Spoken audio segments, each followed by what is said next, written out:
Digestive system है, खाना mouth से ईसोफेगस में गया, ईसोफेगस कहता है मैं नहीं लूंगा खाना, तो क्या आपका डाइजेशन का प्रोसेस पूरा हो पाएगा? तो यहाँ पे दो चीजें बहुत ज्यादा इंपॉर्टेंट है, ठीक है। कि पहली बात नर्वस सिस्टम है क्या, एंडोक्राइन सिस्टम है क्या, ठीक है। दूसरी बात वॉमिटिंग, रेस्पिरेशन, ठीक है। और अगर हम बात करते हैं डाइजेशन, जितने भी इनवॉलेंट्री एक्शन आ रहे हैं इसके अंदर आ रहे हैं। बट अगर मैं पॉन्स की बात करूँ, उसको कौन सा सेंटर बोला जाता है? गुड मॉर्निंग एवरीवन, बैठ जाइए please. How are you all? इतना धीरे आवाज, how are you all? Fine. So कौन सा चैप्टर हम रिवाइज करने जा रहे हैं आज? कंट्रोल एंड कोऑर्डिनेशन, ठीक है। तो क्या आपका खुद पे कंट्रोल है? नो मैम, हाँ तुम्हारा तो बिल्कुल भी नहीं, ठीक है। चलिए, so in the if you talk about, इससे पहले the chapters which we have covered is the life process, right. तो आपने देखा होगा कि लाइफ प्रोसेस में हमने बात की थी डाइजेस्टिव सिस्टम की, हमने बात की थी रेस्पिरेटरी सिस्टम की। सो लेट अस अज्यूम अगर ऐसा कुछ होता है कि जो डाइजेस्टिव सिस्टम है, खाना माउथ से ईसोफेगस में गया, ईसोफेगस कहता है मैं नहीं लूंगा खाना, तो क्या आपका डाइजेशन का प्रोसेस पूरा हो पाएगा? विच मीन्स एक प्रोसेस को पूरा करने के लिए जरूरी है कि जितने भी मेंबर्स हैं, ठीक है, उस पर्टिकुलर काम को करने के लिए there should be a coordination among them, right. इसको कुछ इस तरीके से एक्सप्लेन करते हैं। For example, we are taking this class will go on your app, right. तो इस क्लास को लेने से लेके ऐप तक के बीच में there are various people involve, जिनके बीच में कोऑर्डिनेशन हो रहा होगा। मान लेते हैं मेरा आज लेक्चर था, मैंने लेक्चर इन्फॉर्म ही नहीं किया, ठीक है, जिसको ऐप पे अपलोड करना था। Will this lecture go on your app? नहीं जा पाएगा, राइट। तो जरूरी है कि हमारे बीच में कोऑर्डिनेशन हो। इसी तरीके से हमारी बॉडी के जो डिफरेंट ऑर्गन्स हैं उनके बीच में कोऑर्डिनेशन होता है। जब एक दूसरे से कोऑर्डिनेट करके वो काम करेंगे, so they can behave as a unit, right. जैसे फॉर एग्जांपल इस लेक्चर को अपलोड करने के लिए जितने लोग थे साथ में मिलकर काम किया होगा और एक यूनिट की तरह हमने काम किया। This is known as integration, ठीक है। सो हमारी बॉडी में कोऑर्डिनेशन और इंटीग्रेशन को करने के लिए दो सिस्टम हैं, कौन कौन से? Nervous and endocrine system. So in today's class we are going to revise about the nervous system, endocrine system. Also we are going to see how coordination take place in the plant. So are you all ready? अच्छा सच्ची बताओ कौन कौन पढ़ के आया है इस चैप्टर को अच्छे से? ठीक है मैम, पढ़ा तो हुआ है, बस रिवाइज ही करना है। किस किसने रिवाइज किया? Just raise your hands. थोड़ा बहुत, मैं नहीं बोलूंगी कि पूरा चैप्टर, थोड़ा बहुत इतना है कि बेसिक चीजें पता है, बस इतने लोग। अच्छा, बाकी लोगों को 10th का क्या एक और साल पंचवर्षीय योजना है? नहीं ना? पंचवर्षीय योजना क्या होती है? 5 ईयर प्लान। तो 5 ईयर प्लान तो नहीं कि 10th में 5 साल रहना है अभी, ठीक है। एक इंपॉर्टेंट चैप्टर है, this is something if you talk about your from the CBSE, आपने थोड़ा सा portion reaching the age of adolescence में इसका लिया है, but we talk about full fledge, we are going to study it in the 10th standard itself only, ठीक है। तो क्विकली स्टार्ट करते हैं। तो मैंने सबसे पहले आपको दो यहाँ पे शब्दों का इस्तेमाल किया था, that is coordination and the other one is integration. तो ये दो शब्द, ये दो वर्ड होते क्या है? कोऑर्डिनेशन नॉर्मल इंग्लिश का शब्द है, आपको पता है कि दो लोग मान लेते हैं एक दूसरे को इंफॉर्मेशन पास कर रहे हैं, किसी काम को करने के लिए एक दूसरे से बात कर रहे हैं, इसको हम कहते हैं कोऑर्डिनेशन। तो लिखा है प्रोसेस थ्रू विच 2 और मोर ऑर्गन्स इंटरैक्ट, एक दूसरे से बात कर रहे हैं, एक दूसरे को कॉम्प्लीमेंट कर रहे हैं, सो दैट वो एक दूसरे के फंक्शन को समझ सके और आगे के प्रोसेस को कंप्लीट किया जा सके। कोऑर्डिनेशन की वजह से ही क्या आ रहा है बेटा? इंटीग्रेशन। इंटीग्रेशन का मतलब क्या है? वो ऑर्गन जो एक दूसरे से कॉम्प्लीमेंट कर रहे थे वो अब एज अ यूनिट काम कर सकते हैं। तो यहां से हमारे पास दो शब्द हमें समझ में आए, that is integration and the other one is coordination, ठीक है। तो बोला गया कि ह्यूमन बॉडी की जो फिजियोलॉजी होती है, व्हाट इज फिजियोलॉजी? तो मैम क्यों इतने हैवी वर्ड्स यूज करते हो आप, है ना? फिजिकल फीचर्स, गलत। एनीबॉडी? फिजियोलॉजी मतलब अभी आपने जो लाइफ प्रोसेस वाला चैप्टर पढ़ा था ना कि डाइजेशन कैसे हो रहा है बॉडी के अंदर, ठीक है, जो मेटाबॉलिक रिएक्शंस के बारे में आप पढ़ रहे थे उनको हम बोलते हैं फिजियोलॉजी। तो human body has several organs, हमारी बॉडी की फिजियोलॉजी नॉर्मली चले, मतलब हमारी बॉडी के जितने भी एक्शंस हो रहे हैं वो सारे नॉर्मली रन हो, उसके लिए बहुत ज्यादा जरूरी है कि जितने भी ऑर्गन्स हैं वो एक दूसरे से क्या करें? कोऑर्डिनेट करें। ठीक है, हमने कौन से दो सिस्टम की बात की है जो कि कोऑर्डिनेशन और इंटीग्रेशन कराते हैं? Nervous and endocrine system. तो यहाँ पे दो चीजें बहुत ज्यादा इंपॉर्टेंट है, ठीक है, कि पहली बात नर्वस सिस्टम है क्या, एंडोक्राइन सिस्टम है क्या, ठीक है। दूसरी बात, जब नर्वस सिस्टम ऑलरेडी है तो एंडोक्राइन सिस्टम की जरूरत क्यों पड़ी, राइट। लेट अस स्टडी, ठीक है। अब पॉइंट ये है कि मान लेते हैं कि मुझे तिस्या से बात करनी है, मुझे अपनी इंफॉर्मेशन तिस्या तक पहुंचानी है। मैं कैसे पहुंचाऊंगी तिस्या तक अपनी इंफॉर्मेशन? मेरे सामने बैठी है तो बात कर लूंगी, मान लो ये कहीं दूर है, मैं क्या करूंगी? किसी और को बुलाकर, मान लेते हैं तिस्या अपने घर पहुंची है, मुझे उसको तुरंत इंफॉर्मेशन पहुंचानी है, कैसे पहुंचाऊंगी? मैसेज करके, फोन करके, ठीक है। We are using a way, we are using a medium जिससे हम उसके पास इंफॉर्मेशन पहुंचा सकते हैं। मैं तिस्या से फोन पे बात कर रही हूँ। अब तिस्या से फोन पे बात करने के लिए बट ऑब्वियसली जरूरी है कि मेरे पास तिस्या का फोन नंबर हो, ठीक है। अब तिस्या से मैंने फोन पे बात किया, ठीक है, तो ये ज्यादा क्विक है कि मेरे पास एक रफ सा आइडिया था कि तिस्या यहाँ रहती है, मैं लेटर लिख देती हूँ, तिस्या तक पहुंच ही जाएगा तो वो पढ़ लेगी। क्या ज्यादा क्विक था? मैसेज करना, आई मीन कॉल करना या लेटर लिखना? कॉल करना, ठीक है। अब हम इसको कुछ इस तरीके से रिलेट करते हैं, talking about nervous system. Nervous system is mediated by neurons. Nervous system को करने के लिए कौन है बच्चे? न्यूरॉन्स हैं। और न्यूरॉन से जो इंफॉर्मेशन पहुंचती है वो टेलीफोन की तरह है, वो क्या होती है? क्विक। और एंडोक्राइन सिस्टम को मीडिएट करने के लिए बच्चे क्या हैं? हॉर्मोन्स। लेटर की तरह है तो कंपैरेटिवली कैसे जाएगा? स्लो। क्लियर है ये? तो यहाँ पे हमने लिखा है कि दो सिस्टम्स हैं जो कि कोऑर्डिनेशन और इंटीग्रेशन का काम करते हैं। कौन कौन से बच्चे? न्यूरल सिस्टम और एंडोक्राइन सिस्टम, ठीक है। एक बार हम डिफरेंशिएट कर लेते हैं दोनों के बीच में। आप लोग पॉइंटर्स बताएंगे, मैं यहाँ पे लिख दूंगी।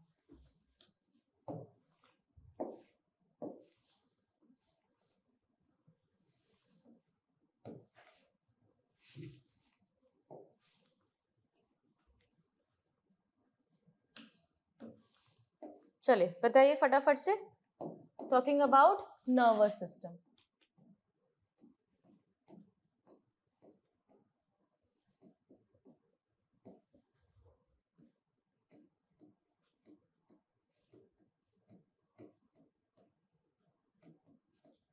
And endocrine system. क्विकली, पहला point, nervous system, the actions are mediated by, कौन है इन एक्शन को करने के लिए? न्यूरॉन्स।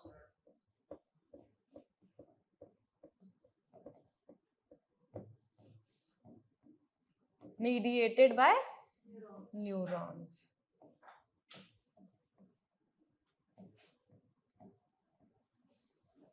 और एंडोक्राइन सिस्टम में hormones.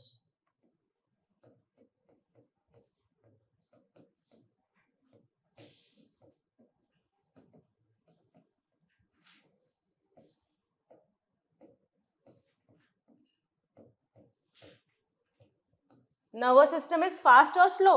Fast.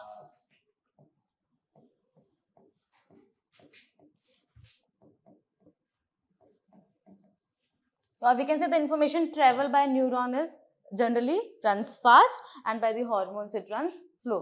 I mean slow. हाँ.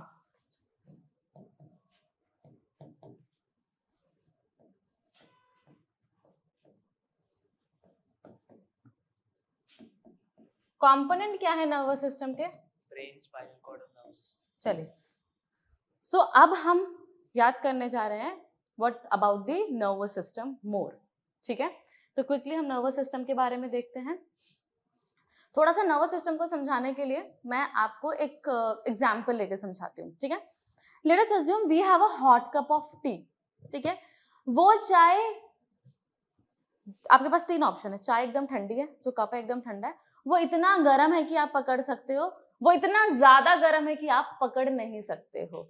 अब क्या वो इतना गर्म है कि आप पकड़ सकते हो तो भी आप हाथ हटाओगे कि आप उसको पकड़ लोगे? पकड़ लेंगे। तो मतलब एक थ्रेशोल्ड होना चाहिए कि वो इतना गर्म हो कि आपको हाथ हटाने की जरूरत पड़े। मान लो वो इतना गर्म है बट आपने उसे टच नहीं किया, क्या तो भी आप हाथ हटाओगे क्या? टच ही नहीं किया तो हाथ हटाने की जरूरत ही क्या है, राइट। सो अब यहाँ पे हम चीज को समझते हैं कि हुआ क्या। ठीक है। सबसे पहले एक स्टिमुलस चाहिए आपको। स्टिमुलस मतलब any change in the environment, ठीक है, कि आपने उस हॉट कप को टच किया तो वो चेंज हो गया इन्वायरमेंट में, मतलब आपके बॉडी के लिए, आपके स्किन के लिए वो चेंज था, ठीक है। जब तक आपके स्किन ने उस इंफॉर्मेशन को रिसीव नहीं की थी तब तक तो आपने हाथ हटाया नहीं था। तो इसके बाद क्या जरूरी है बच्चे? रिसेप्टर्स। रिसेप्टर्स क्या होंगे? जो स्टिमुलस को रिसीव करते हैं। अब रिसेप्टर्स ने उस इंफॉर्मेशन को रिसीव किया होगा तो रिसेप्टर उस इंफॉर्मेशन को लेके जाएगा ब्रेन तक। अब ब्रेन वर्ड का इस्तेमाल करने से अच्छा है कि हम यहाँ पे इस्तेमाल करें सेंट्रल नर्वस सिस्टम, ठीक है। इंफॉर्मेशन आपके सीएनएस तक गई, सीएनएस ने बोला भाई ये तो गड़बड़ है, गर्म चीज है, हाथ हटाओ। तो अब मुझे एक बात बताओ कि इंफॉर्मेशन को आना होगा आपके ब्रेन से उस पार्ट तक जहां हाथ हट जाए, तो जरूरी है कि दोबारा रिसेप्टर तक आने की जरूरत है। वो यहाँ पे कोई मसल होगी तो भी तो हाथ हट सकता है, तो इस मसल को हम क्या कहेंगे? इफेक्टर। आपके मसल ने बोला कि भाई अब हाथ हटाओ, तो आपने उस स्टिमुलस के अगेंस्ट ये क्या दिखाया? रिस्पॉन्स। तो कुछ बेसिक टर्म्स हमने क्या पढ़े? सबसे पहले हमने पढ़ा स्टिमुलस। स्टिमुलस क्या है बच्चे? Any change in the environment, और ये चेंज ऐसा होना चाहिए that it can result in the change in the activity of the body. मतलब वो गर्म चाय भी तो चेंज था, बट वो इतना, मतलब इतना ज्यादा उसका थ्रेशोल्ड नहीं था कि आपको हाथ हटाना पड़े तो आप उसको स्टिमुलस नहीं बोलोगे। वो इतना होना चाहिए कि that it can bring change in your body, और ये जो चेंज आपकी बॉडी ने किया उसको हम क्या बोलेंगे? रिस्पॉन्स। उस स्टिमुलस को रिसीव किसने किया? रिसेप्टर्स ने, ठीक है। रिसेप्टर से इंफॉर्मेशन कहां तक पहुंची? सीएनएस तक, ठीक है। उसके बाद सीएनएस ने कहां तक इंफॉर्मेशन दी? इफेक्टर। इफेक्टर क्या हो सकता है? कोई मसल हो सकती है, कोई ग्लैंड हो सकता है, और ये इंफॉर्मेशन किस फॉर्म में ट्रैवल की है? इंपल्स की फॉर्म में ट्रैवल की है। A wave of electrical disturbance, charge का डिस्टर्बेंस आ रहा था, इसको हमने क्या बोल दिया? Impulse. Are these words clear to everybody? Aryan, is it clear to you as well? ठीक है। तो हमने कौन कौन से बच्चे पढ़े हैं वर्ड्स अभी फिलहाल? तो कुछ बेसिक टर्मिनोलॉजी हमें चाहिए। सबसे पहले एक गरम कप ऑफ चाय इज स्टिमुलस, उसको रिसीव कौन करेगा? रिसेप्टर्स। रिसेप्टर्स क्या है? कुछ स्पेशल तरीके के सेल्स हैं, ठीक है, जो आपके जनरली सेंस ऑर्गन्स में प्रेजेंट है, राइट। रिस्पॉन्स कौन दिखाएगा? इफेक्टर। इफेक्टर के पास इंफॉर्मेशन कहां से आएगी? सीएनएस। और ये जो आपका रिसेप्टर ऑफ इंफॉर्मेशन किसको देगा? रिसेप्टर जो है इंफॉर्मेशन किसको देगा? सीएनएस को। क्लियर है? Now we are going to talk about the receptors. हमारे पास अलग अलग तरीके के रिसेप्टर्स प्रेजेंट है। चलिए स्टार्ट करते हैं यहां से। आपकी आई, कौन सा रिसेप्टर? हाँ, चाहे फोटो रिसेप्टर बोल देंगे हम, या फिर बच्चे हम क्या बोल देंगे? चलो ये इसको इसी से कर लेते हैं ना, यहीं पे, यहाँ पे बना हुआ है ना, ये आई बनी हुई है, तो यहाँ पे ये हो गया फोटो रिसेप्टर,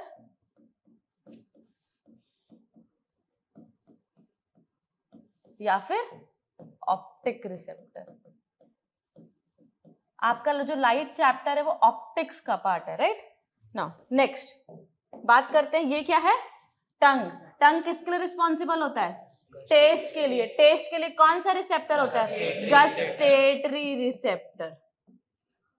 कौन सा रिसेप्टर? Gustatory receptor. ये क्या है? ईयर। ईयर किसके काम आता है? सुनने के लिए। तो इस फोनो और ऑडिटरी रिसेप्टर।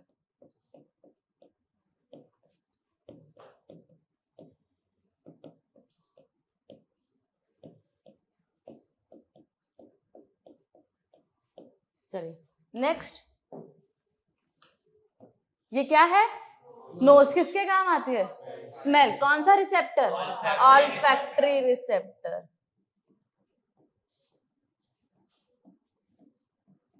आपने केमिस्ट्री में ऑल्फैक्टरी इंडिकेटर्स पढ़े हैं, right.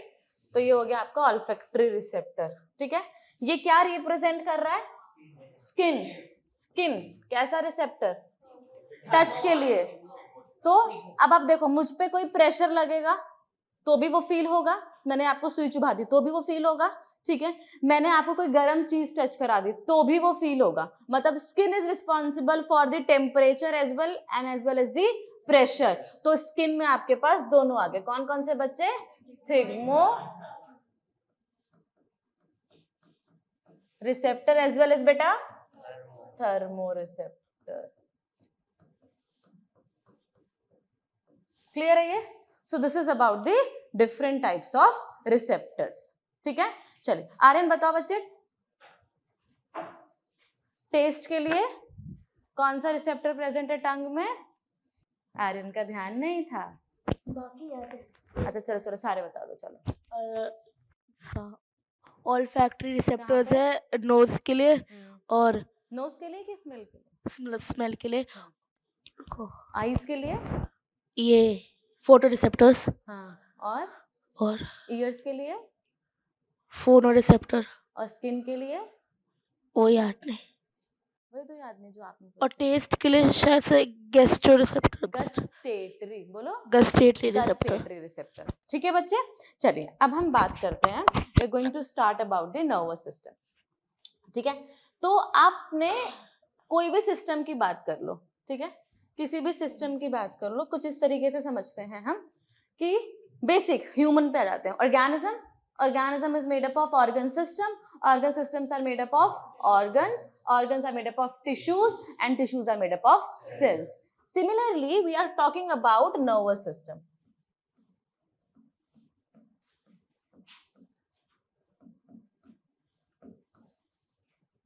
Your nervous system is made up of,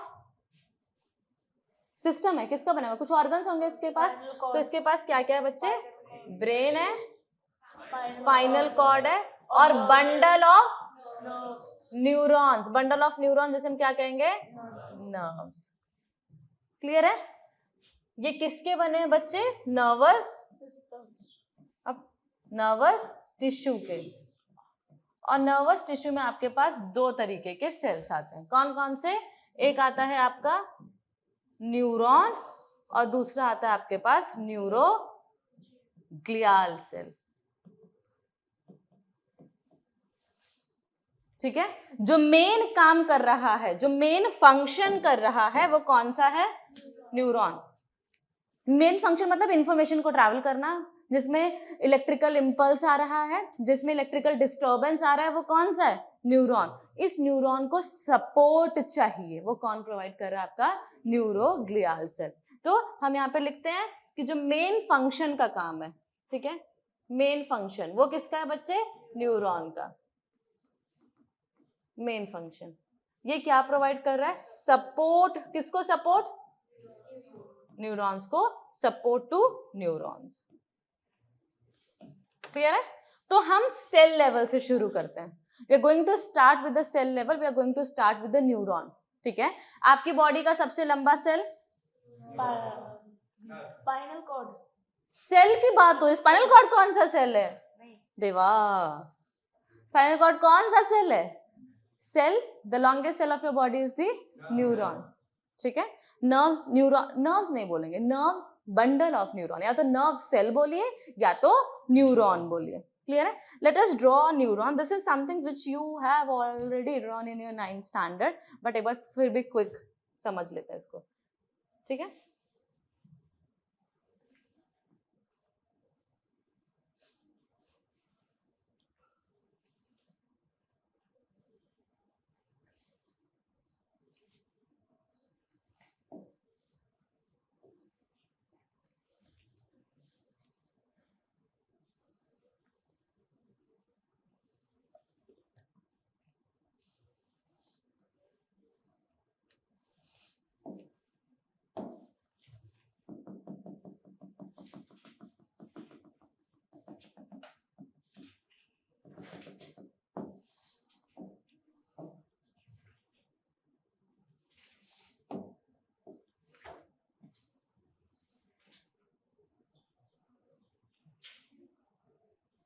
आप में से कितने लोगों को सारी लेबलिंग्स याद हैं, जस्ट रेज योर हैंड्स, कितने लोगों को सारी लेबलिंग्स याद है।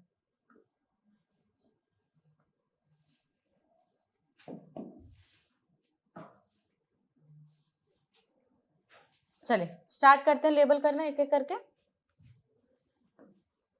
Okay everyone, so this is the main cell body, main portion.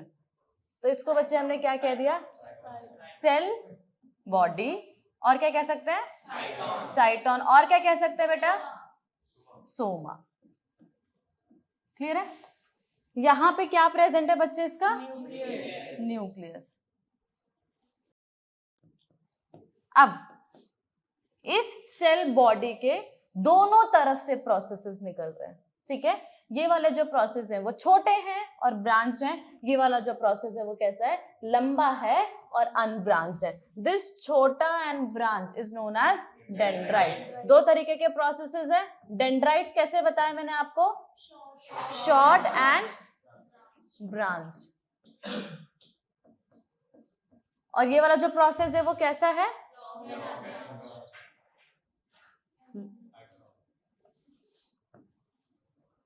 Axon. Axon को हम कैसे बताया हमने? Long and unbranched. ठीक है जी. चलिए अब आप अगर ध्यान से देखेंगे तो आपको यहाँ पे छोटे छोटे pink pink pink pink dot नजर आ रहे हैं. ये छोटे छोटे पिंक पिंक डॉट क्या है? निजल्स ग्रैन्यूल्स. क्या है? निजल्स ग्रैन्यूल्स. ग्रैन्यूल्स यानी कि दाने, छोटे छोटे से दाने हैं. और अगर इसको हम स्पेसिफाई करें तो क्या है बच्चे? ये rough endoplasmic reticulum. Rough endoplasmic reticulum होगा तो राइबोसोम तो होगा ही होगा.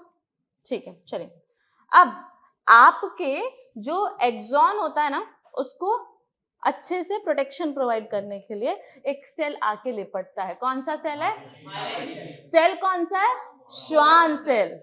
शीट कौन सी बना रहा है? Myelin sheath. क्लियर है? तो ये आपको क्या दिख रहा है?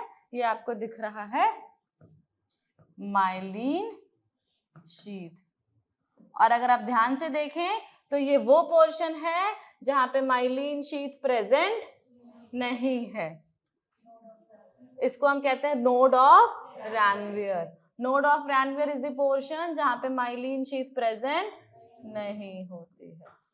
और ये जो आपको न्यूक्लियस छोटा सा नजर आ रहा है, it is the nucleus of the Schwann cell. ये जो वाला पोर्शन, इसको हम क्या कह रहे हैं बच्चे?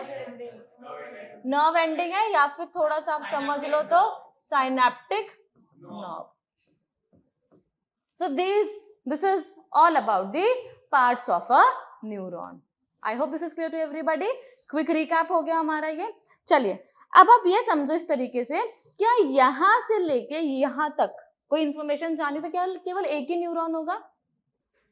बहुत सारे न्यूरॉन्स होंगे, वो एक दूसरे से कनेक्ट हो रहे होंगे. आई वॉन्ट वन पेन, कोई भी दे दो फटाफट से. So let us assume this is the cell body. ये वाला जो प्रोसेस है वो क्या है? डेंड्राइट. ये वाला जो प्रोसेस है वो क्या है? और यहाँ पे एक्सॉन क्या कर गया? टर्मिनेट कर गया. तो क्या है ये? Axon terminal. एक्सॉन टर्मिनेट कर गया. ठीक है. सिमिलरली इसकी बात कर रहे हैं. This nib is the dendrite, this portion is the cell body, और यहाँ से क्या है? पूरा एक्सॉन. और यहाँ पे एक्सॉन क्या है? टर्मिनेट कर गया. तो यहां से इंफॉर्मेशन यहां जानी है. तो you can see there is a junction between the, what is this? Axon terminal, and what is this? Dendrite. This is known as synapse. This is known as synapse. Synapse is the junction between. Try to understand. ये पहले है neuron या ये पहले है? Black या pink पहले? Black. So there is a junction between axon terminal of presynaptic neuron with the dendrite of the postsynaptic neuron. Clear है ये? ये चीज क्लियर है? एक आया डेफिनेशन साइनैप्स. साइनैप्स क्या है बच्चे? जंक्शन बिटवीन, बोलो, बिटवीन टू न्यूरॉन्स. एक छोटी सी डेफिनेशन, जब मेरे पास समय की कमी है. दूसरी डेफिनेशन जो ज्यादा स्पेसिफाई है, it is the junction between axon, आप लोग बोलेंगे फटाफट बोलिए, axon terminal of pre synaptic neuron with the very good.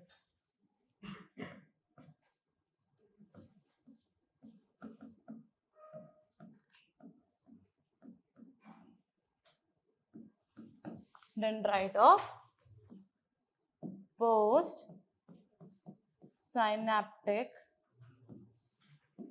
neuron. क्लियर है?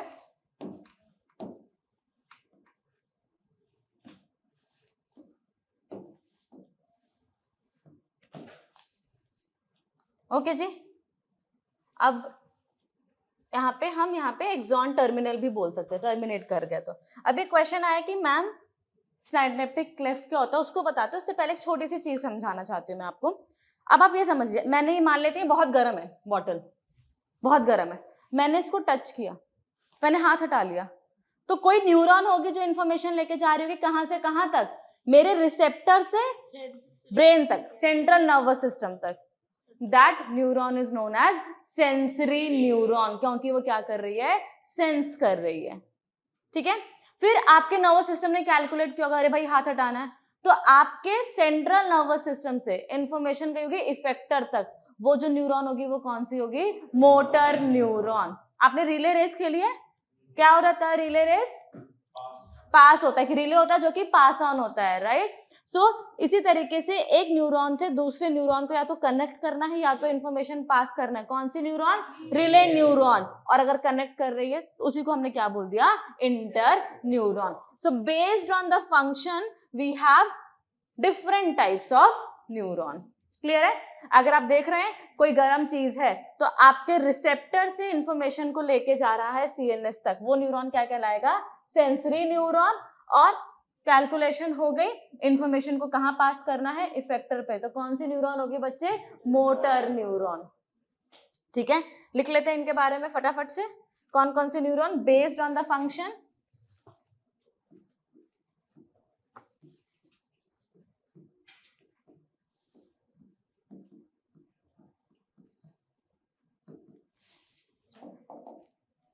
बताइए, बेस्ड ऑन द फंक्शन कौन कौन से न्यूरॉन बोले हमने. सबसे पहले सेंसरी न्यूरॉन,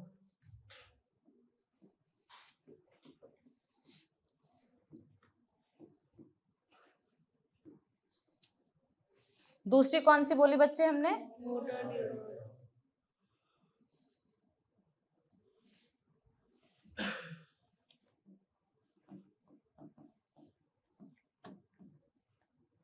चलिए यहाँ पे इंफॉर्मेशन कहाँ से कहाँ, quickly, from information from receptors to CNS.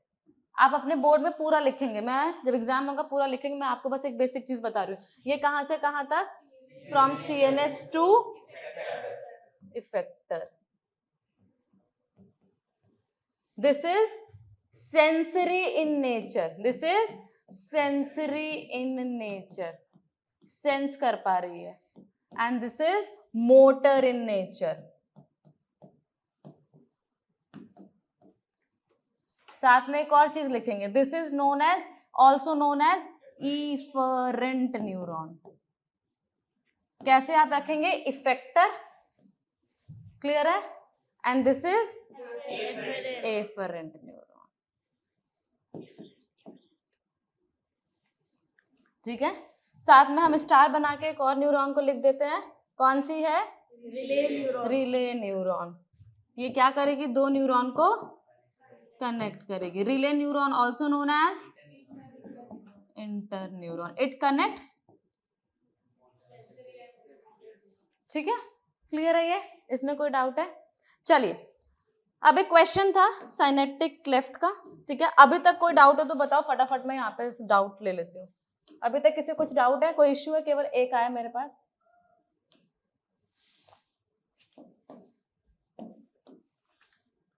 Question आया, मैम साइनेप्टिक क्लेफ्ट क्या होता है. क्लेफ्ट का मतलब एनीबॉडी, गैप.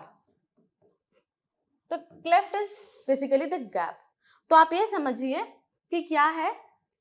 अब हमने साइनेप्स की डेफिनेशन लिखी, it is a junction between axon terminal of pre synaptic neuron with the dendrite of postsynaptic. तो जो प्री साइनेप्टिक न्यूरॉन का एक्सॉन टर्मिनल है ना, वो इस तरीके से एक नॉब बना लेता है, जिसको आपने मेंशन किया है साइनेप्टिक नॉब अभी डायग्राम में।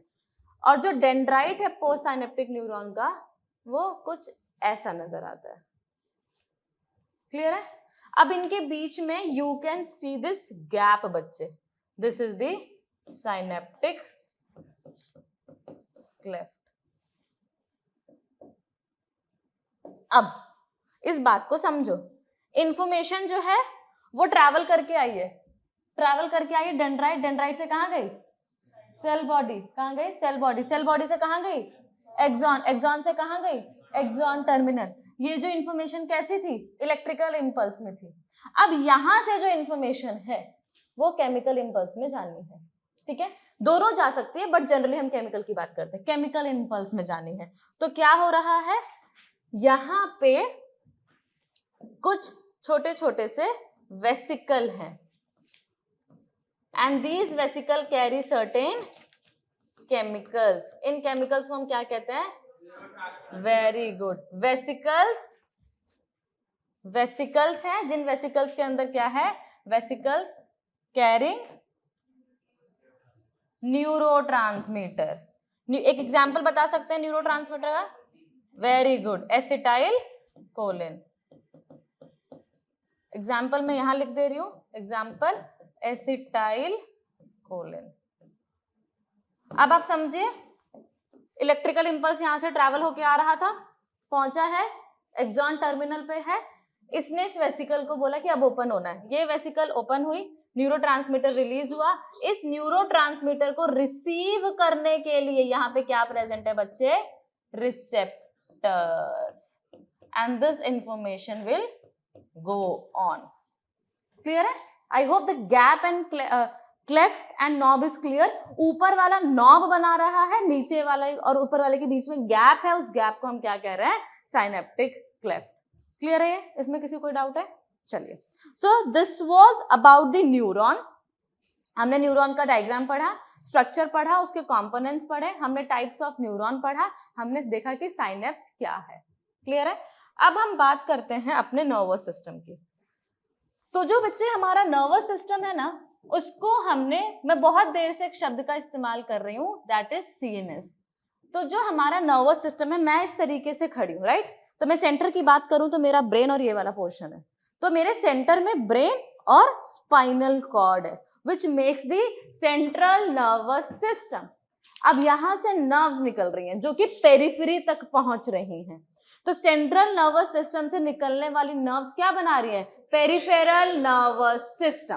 तो अगर आप देखो तो पीएनएस का काम क्या है? सीएनएस को बाकी के बॉडी पार्ट से कनेक्ट करना। मतलब कोई मान लेते हैं नर्व्स यहां से निकल रही है स्पाइनल कॉर्ड से और वो हाथ तक जा रही है, तो उसका काम क्या है? इस हाथ को आपके सेंट्रल नर्वस सिस्टम से कनेक्ट करना। सेंट्रल नर्वस सिस्टम, तो आपके नर्वस सिस्टम के दो कंपोनेंट है, पहला कौन सा है? सीएनएस, और दूसरा कौन सा है? पीएनएस। पीएनएस क्या होता है? Peripheral nervous system. पेरिफेरी यानी कि बाउंड्री, तो इसको हमने बोल दिया पेरिफेरल नर्वस सिस्टम। और ये यानी सेंटर में प्रेजेंट है, तो इसको हमने क्या कह दिया बच्चे? Central nervous system. अब central nervous system include two parts, कौन कौन से? Brain and spinal cord. And your peripheral nervous system includes nerves, हम लिख देते हैं nerves, which originates from brain, जिनको बच्चे हमने क्या कह दिया? Cranial nerves.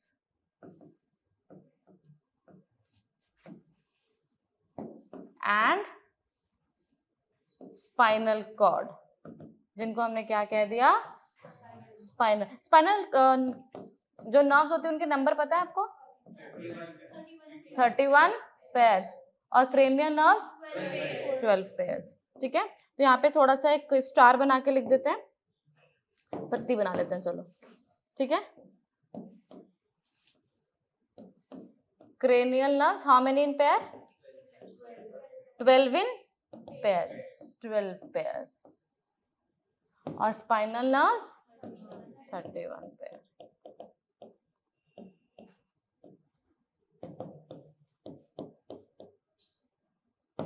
क्लियर है ये? इसमें कोई डाउट है? So this is about the nervous system. Peripheral nervous system को फिर से हमने क्लासिफाई किया है ऑटोनॉमिक एंड सोमैटिक. मैं थोड़ा सा एक्स्ट्रा बता दे रही हूँ, एनसीईआरटी में है नहीं. ऑटोनॉमिक मतलब जो कि खुद से ड्रिवन है, इनवॉलेंट्री है, और सोमैटिक मतलब जो कि वॉलेंट्री है. बस इतना, ठीक है. चलिए, now this was the nervous system. अब आप मुझे एक छोटा सा, मैं आपको यहाँ पे एक चीज बता रही हूँ. अब ये तो साइनेप्स हमने पढ़ लिया. Now try to understand. यहाँ पे एक न्यूरॉन है, ठीक है, जिसको इफेक्टर तक इंफॉर्मेशन लेकर जानी है. उसको इंफॉर्मेशन किस तक लेकर जानी है? इफेक्टर तक लेकर जानी है, राइट. तो आप ये बताओ, अब यहाँ पे जो जंक्शन होगा वो किसके बीच में होगा? Neuron plus muscle. This is known as neuromuscular junction, NMJ, neuromuscular junction. अगर हम ध्यान से देखें तो ये भी है क्या? ये भी एक साइनेप्स ही है, but it is the junction between the neuron and the effector, और we can say muscle. Clear है? NMJ भी लिखा मिल सकता है आपको, न्यूरोमस्कुलर जंक्शन. क्लियर है ये चीज? नहीं, उसको क्यों जरूरी है दूसरे न्यूरॉन तक? उसको तो यहाँ पे इफेक्टर को देनी है ना, मसल को देनी है इन्फॉर्मेशन, तो इसको हम कहते हैं NMJ. ठीक है. अब एक क्वेश्चन है बहुत इजी सा आप लोगों के लिए. Generally this is a paragraph from the NCERT itself. मुझे कौन बता सकता है how do muscles move? Brijesh बता बच्चे, how do muscles move? Muscles move by changing their shape with the help of proteins. With the help of proteins. You also want to add some point? ठीक है, okay fine, very good बच्चे. आपने 9th class में muscular tissue पढ़ा है, right? आपने पढ़ा जो मस्कुलर टिश्यू होता है उसमें स्पेशल टाइप का प्रोटीन होता है. उस प्रोटीन को हम कहते हैं कॉन्ट्रैक्टाइल प्रोटीन. कॉन्ट्रैक्टाइल प्रोटीन कौन कौन से? एक्टिन और मायोसिन. तो मतलब वो कॉन्ट्रैक्ट कर सकते हैं, राइट? तो एनसीईआरटी की ही लाइन है, हाउ डू मसल्स मूव. तो अब ऐसे क्वेश्चंस आते हैं तो हमें पॉइंटर्स नहीं पता होते कि लिखने क्या क्या है. वी नो, ठीक है, 2 नंबर का क्वेश्चन तो क्या हम ये लिख देंगे केवल by changing the shape of the protein? नहीं, हमें लिखना है कि द मसल्स हैं, they are made up of special type of proteins. वो प्रोटीन्स कौन से हैं बच्चे? Contractile protein. कौन कौन से contractile protein? Actin and myosin. चलिए, तो यहाँ पे उस क्वेश्चन का आंसर लिख दिया कि मसल मूव करती है कैसे? By changing their shape. तो वो छोटी हो जाएगी. क्यों? क्योंकि मसल के पास स्पेशल तरीके का प्रोटीन है, ठीक है, जो कि क्या कर सकता है? शेप को चेंज कर सकता है. और इसी की वजह से and their arrangement in the cell is response to, किसकी वजह से हुआ? इलेक्ट्रिकल इम्पल्स की वजह से.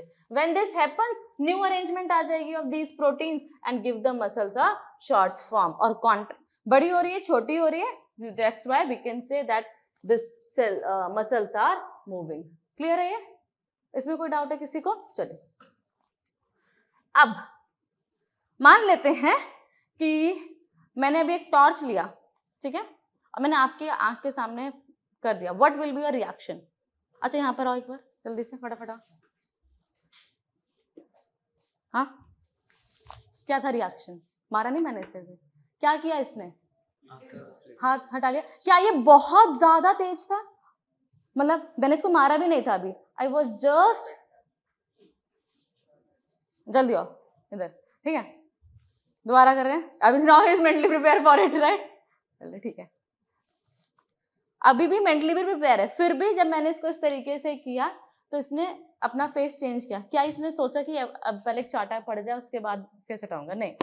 हमने गांधी जी तो नहीं है ना, हम एक मार लो तो दूसरा भी आगे कर लेंगे, नहीं, राइट? सो अब यहाँ पे क्या हुआ? ये जो एक्शन था वो कैसा था? क्या इसमें टाइम लगा?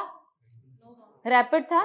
क्या ये सोचा इसने कि मुझे करना है कि नहीं करना? इसने तुरंत कर दिया, right?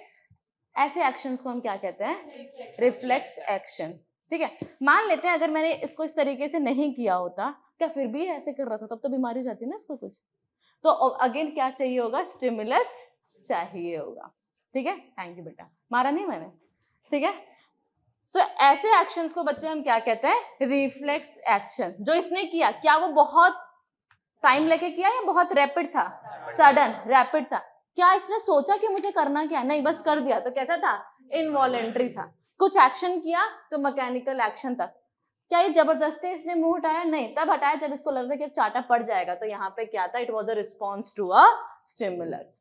Sudden involuntary action in response to a stimulus is known as reflex action. ठीक है? और जो रिफ्लेक्स एक्शन को पूरा करने के लिए जो पाथ होगा वो पाथ कहलाएगा reflex arc.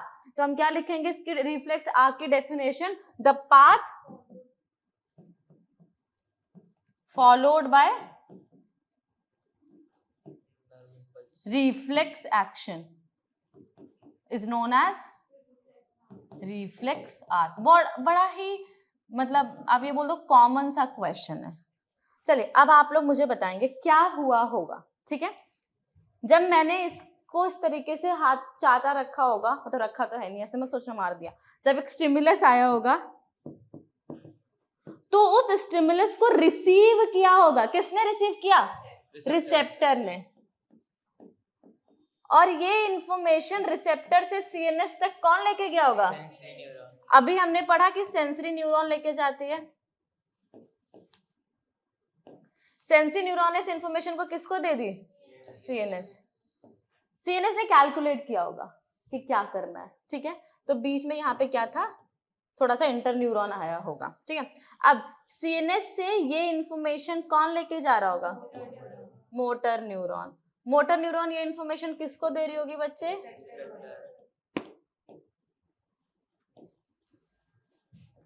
Effector. Effector can be a muscle, effector can be a gland as well.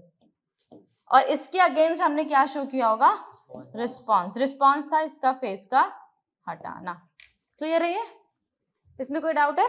So this is a path travel by. साथ में यहाँ पे आपका इंटर न्यूरॉन ने भी रोल प्ले किया होगा यहाँ पे।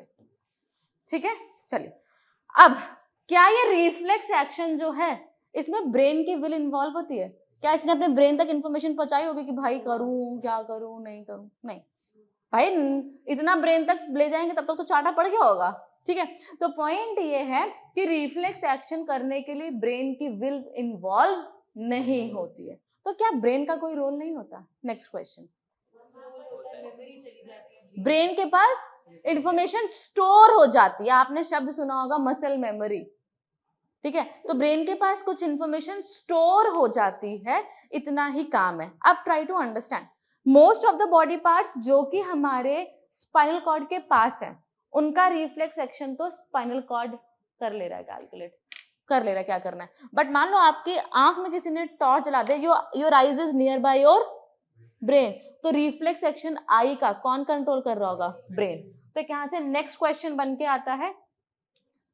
ठीक है, आई होप यहां तक तो क्लियर है सबको। ये था, इसने गर्म चाय टच किया तो ये स्टिमुलस हो गया, इस रिसेप्टर्स को रिसीव किया होगा। कौन सा रिसेप्टर होगा यहाँ पे? Thermo receptor. यहाँ से इंफॉर्मेशन किसको दी होगी? सीएनएस को। कौन सा न्यूरॉन? Sensory neuron. बीच में क्या आया होगा? Relay neuron. यहाँ से इंफॉर्मेशन कौन लेके गया होगा? Motor neuron. किसको दिया होगा? इफेक्टर। इफेक्टर क्या हो सकता है और क्या हो सकता है? इसके अगेंस्ट क्या किया होगा? This was the reflex arc. और हमने बेचारे ब्रेन को क्या बोला कि ये कर दिया है, तुम अपने पास स्टोर कर लो। कुछ क्वेश्चन करेंगे, उससे पहले एक छोटी सी चीज। What is the role of the brain in the reflex arc? क्या लिखोगे कि कुछ रिफ्लेक्सेस ब्रेन के कंट्रोल में होते हैं जिनको हम क्या कहते हैं? Cerebral reflexes. बट ज्यादातर जो स्पाइनल रिफ्लेक्सेस होती हैं उसमें ब्रेन के पास केवल इंफॉर्मेशन जाती है। Again a very important question जिसके लिखने के लिए हमारे पास पॉइंट्स नहीं होते हैं। ठीक है, ये दो क्वेश्चन के। Now we are going to solve some question. Just raise your hands quickly if you know the answer. ठीक है,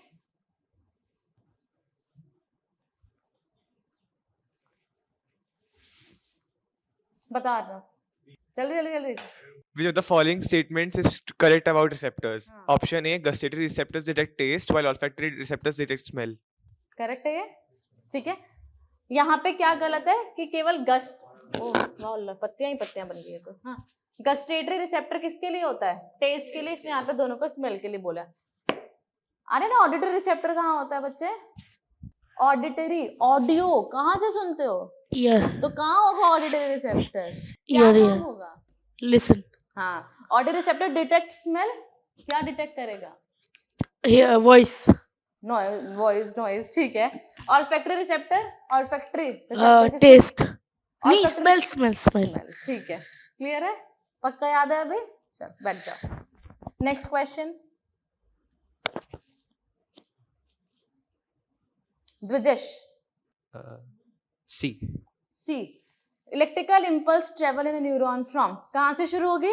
डेंड्राइट। डेंड्राइट से किसके पास? Cell body. सेल बॉडी से किसके पास? एक्सॉन। एक्सॉन से किसके पास? एक्सॉन टर्मिनल, एक्सोनल एंड कुछ भी लिखा होगा, दिस विल बी द, हाँ हो सकता है, बिल्कुल हो सकता है, क्या बात है। चलिए, सार्थक। In a synapse, chemical signal is transmitted from Axonal end of one neuron to dendritic end of other neuron. Option Clear? D. सही है ये क्यों गलत है? सीक्वेंस उल्टा है, राइट? ठीक है, तो यहाँ पे वो प्री न्यूरॉन की बात कर रहा है और यहाँ पे वो पोस्ट न्यूरॉन की बात कर रहा है। कुछ subjective question, name one gustatory receptor and one olfactory receptor present in human beings. क्या इस क्वेश्चन को हम कर पाएंगे? क्या लिखोगे? टंग और नोज, यहाँ पे तो प्रेजेंट है, हाँ ये लिखना पड़ेगा। Name one, see we can change it to name one receptor which is present in tongue and nose, you can write it as gustatory and olfactory. Right A and B in the given flow chart. Dendrite के बाद cell body के बाद axon के बाद and part of neuron. चलिए, अब आपका brain और स्पाइनल कॉर्ड किसका पार्ट है? सीएनएस या पीएनएस? सीएनएस। सीएनएस यानी कि तो सेंट्रल नर्वस सिस्टम को एक्स्ट्रा प्रोटेक्शन दी गई है। कैसे दी गई है? सेंट्रल नर्वस सिस्टम का जो ब्रेन है उसको किसके अंदर रखा गया है? Skull. Skull is also known as cranium, also known as brain box. और आपके स्पाइनल कॉर्ड को किसके अंदर रखा गया है? Vertebral column. पहली प्रोटेक्शन। दूसरी प्रोटेक्शन, इनके अंदर एक फ्लूइड फ्लो करता है, CSF, cerebro spinal fluid. Aryan बोलेंगे साथ में, सेरिब्रो स्पाइनल फ्लूइड। साथ में एक और चीज, 3 मेम्ब्रेन जिनको हम क्या कहते हैं? मेनिंजेस। तो वेरी इंपॉर्टेंट पॉइंट यहाँ पे, प्रोटेक्शन टू सीएनएस, डैप, प्रोटेक्शन टू सीएनएस। चलिए, पहला पॉइंट कैसे? ब्रेन को किसके अंदर रखा है? Brain is protected by skull, cranium या फिर ब्रेन बॉक्स। इसी में पॉइंट आ जाएगा आपका spinal cord, protected by vertebral column, साथ में क्या बोल सकते हैं इसको? बैकबोन। चलिए next, CSF, the full form goes like cerebro spinal fluid. ये किसकी तरह एक्ट करता है? It acts as a cushion, shock absorber. Next, third, meninges. Meninges क्या है बच्चे? 3 मेम्ब्रेन्स। कौन कौन सी? Not in NCERT, need not to know. Dap, dap, dura mater, arachnoid, pia mater. So this is the protection to CNS. Again a very important point. Clear है? चलिए next, अब हम काम पढ़ते हैं आपके ब्रेन का और पार्ट पढ़ते हैं आपके ब्रेन के। ठीक है, ह्यूमन ब्रेन में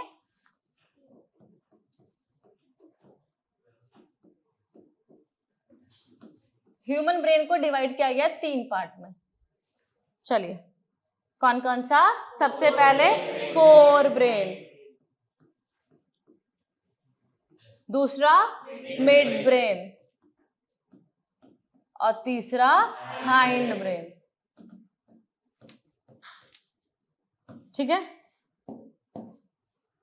coming back to this diagram, this portion, ये वाला जो पार्ट आपको नजर आ रहा है, दिस पोर्शन, ये वो पार्ट है ब्रेन का जिसको आप दिमाग समझते हो। ठीक है, जिसको आप दिमाग समझते हो, मतलब thinking, IQ, logic, reasoning, intelligence, creativity, memory. जो आप कहते हैं ना तेरा दिमाग तेज है या तेरे पास दिमाग नहीं है, और दिमाग नहीं होगा तो बाकी के बहुत से काम नहीं हो पाएंगे, राइट। तो जिससे आप दिमाग समझते हो, IQ, memory, thinking, creativity, this portion is taking care of that. This is the largest portion of your brain. इसको हम कहते हैं सेरिब्रम। क्या कहते हैं? Cerebrum. Cerebrum is the largest portion of your brain, it is the part of the fore brain. और cerebrum में आपको जो ये दिख रहा है, दीज आर द फोल्डिंग्स। कभी भी कॉइलिंग आती है उसको हम कहते हैं कॉन्वुलेशंस। अब आप ये समझो, तेज दिमाग का मतलब क्या है? मतलब उसके पास ज्यादा चीजें स्टोर करने के लिए, ज्यादा चीजें स्टोर करनी है तो सरफेस एरिया बढ़ाना है, सरफेस एरिया बढ़ाना है तो कॉन्वुलेशंस लाना पड़ेगा। तो जिसके सेरिब्रम में ज्यादा कॉन्वुलेशन, उसका दिमाग उतना ही तेज। कैसे बढ़ा सकते हैं? पढ़ के, क्वेश्चन लगा के, ठीक है, रील्स देख के नहीं, ओके, पढ़ के क्वेश्चंस लगाइए, आईक्यू लगाइए, तो आपके सेरिब्रम में स्टोर करने के लिए ज्यादा चीजें होंगी। ज्यादा चीजें होंगी तो उसको कॉन्वुलेशंस को क्या करना पड़ेगा? इंक्रीज करना पड़ेगा। ठीक है, तो सबसे पहले हमने कौन से पार्ट की बात की? सेरिब्रम। सेरिब्रम, सेरिब्रम के बारे में हमने क्या पढ़ा? It is the part of the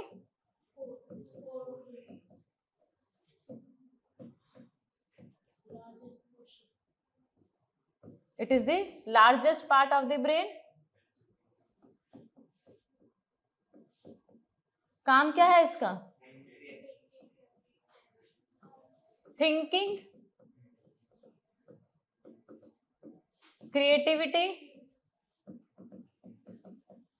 IQ, logical reasoning, memory, और साथ में वॉलेंट्री एक्शन। ठीक है, और मेमोरी एंड वॉलेंट्री एक्शन, यानी कि जो भी चीज हम दिमाग समझते हैं वो सारी की सारी किसका काम है? सेरिब्रम का। अब ट्राई टू अंडरस्टैंड, ये जो डायग्राम है ना, ये जो आपको पोर्शन दिख रहा है, this is not mention in the NCERT what actually it is, but let me tell you कि आपका जो, लेट अस अज्यूम पूरा सेरिब्रम है ये। अब आप देखोगे तो एक लाइन है, एक गड्ढा सा है जो कि इन दो पार्ट को सेपरेट कर रहा है। तो मैंने बोल दिया ये लेफ्ट वाला पार्ट है सेरिब्रम का और ये राइट वाला पार्ट है, लेफ्ट ब्रेन राइट ब्रेन। और ये लेफ्ट ब्रेन और राइट ब्रेन अलग तो हो गए इस गड्ढे से, बट ये दोनों जुड़े भी हुए हैं। दिख रहा है? ये जुड़े हुए हैं, बहुत सारी नर्व्स है यहाँ पे। तो ये जो दिखा रहा है ना, ये उस जुड़े हुए, इसने क्या किया है, इस तरीके से ब्रेन था, केवल ये वाला पोर्शन नजर आ रहा है आपको। तो आपको ये जो जुड़ा हुआ पोर्शन है, जो इन दोनों को जोड़ के रख रहा है, ये वो है। ठीक है, मैं इसका नाम लिख दे रही हूं, ये एनसीईआरटी में नहीं है तो ना भी याद हो तो not a big deal. This is known as corpus callosum. Clear है? चलिए, अब बात आती है आपके फोर ब्रेन के बाकी के पार्ट्स की। ठीक है, तो पहला पार्ट तो आपने क्या लिख दिया बच्चे? फोर ब्रेन का सेरिब्रम। सेरिब्रम के काम आपने पढ़ लिए।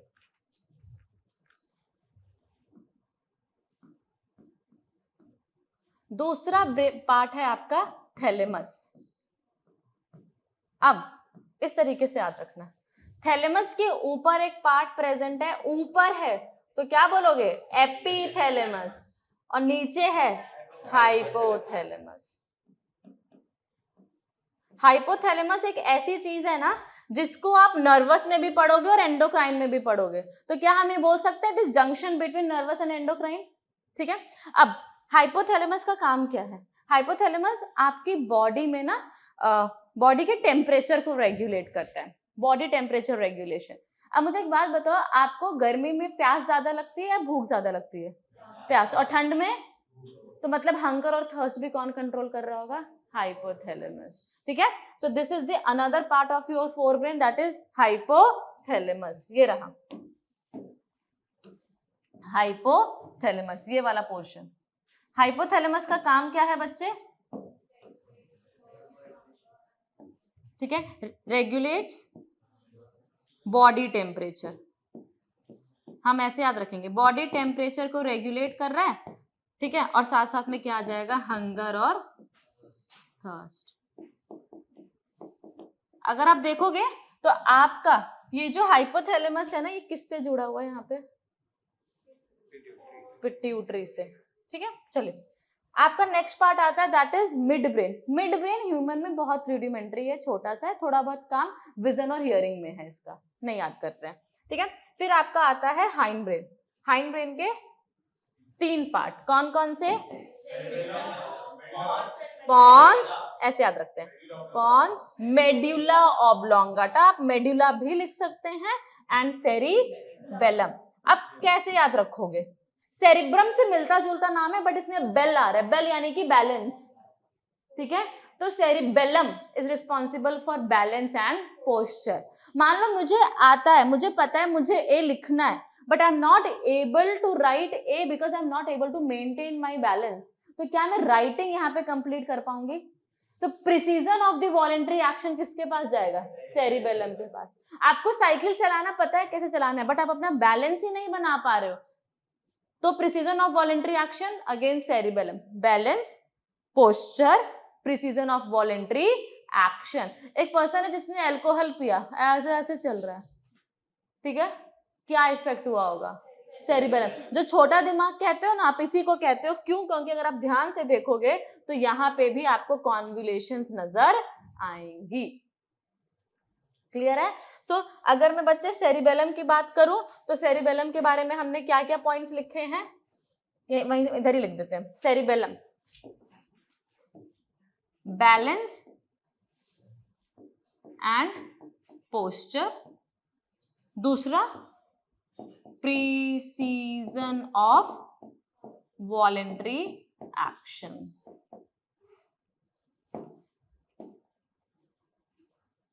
चलिए नेक्स्ट आपका आता है मेड्यूला।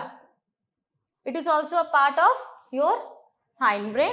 इसका काम होता है बच्चे involuntary actions, for example vomiting, respiration, ठीक है। और अगर हम बात करते हैं डाइजेशन, जितने भी इनवॉलेंट्री एक्शन आ रहे हैं इसके अंदर आ रहे हैं। बट अगर मैं पॉन्स की बात करूं, उसको कौन सा सेंटर बोला जाता है? इतने हैवी वर्ड्स नहीं लिखेंगे, क्या बोलेंगे, कौन सा सेंटर है इसके पास? रेस्पिरेटरी या ब्रीदिंग सेंटर है इसके पास, ठीक है।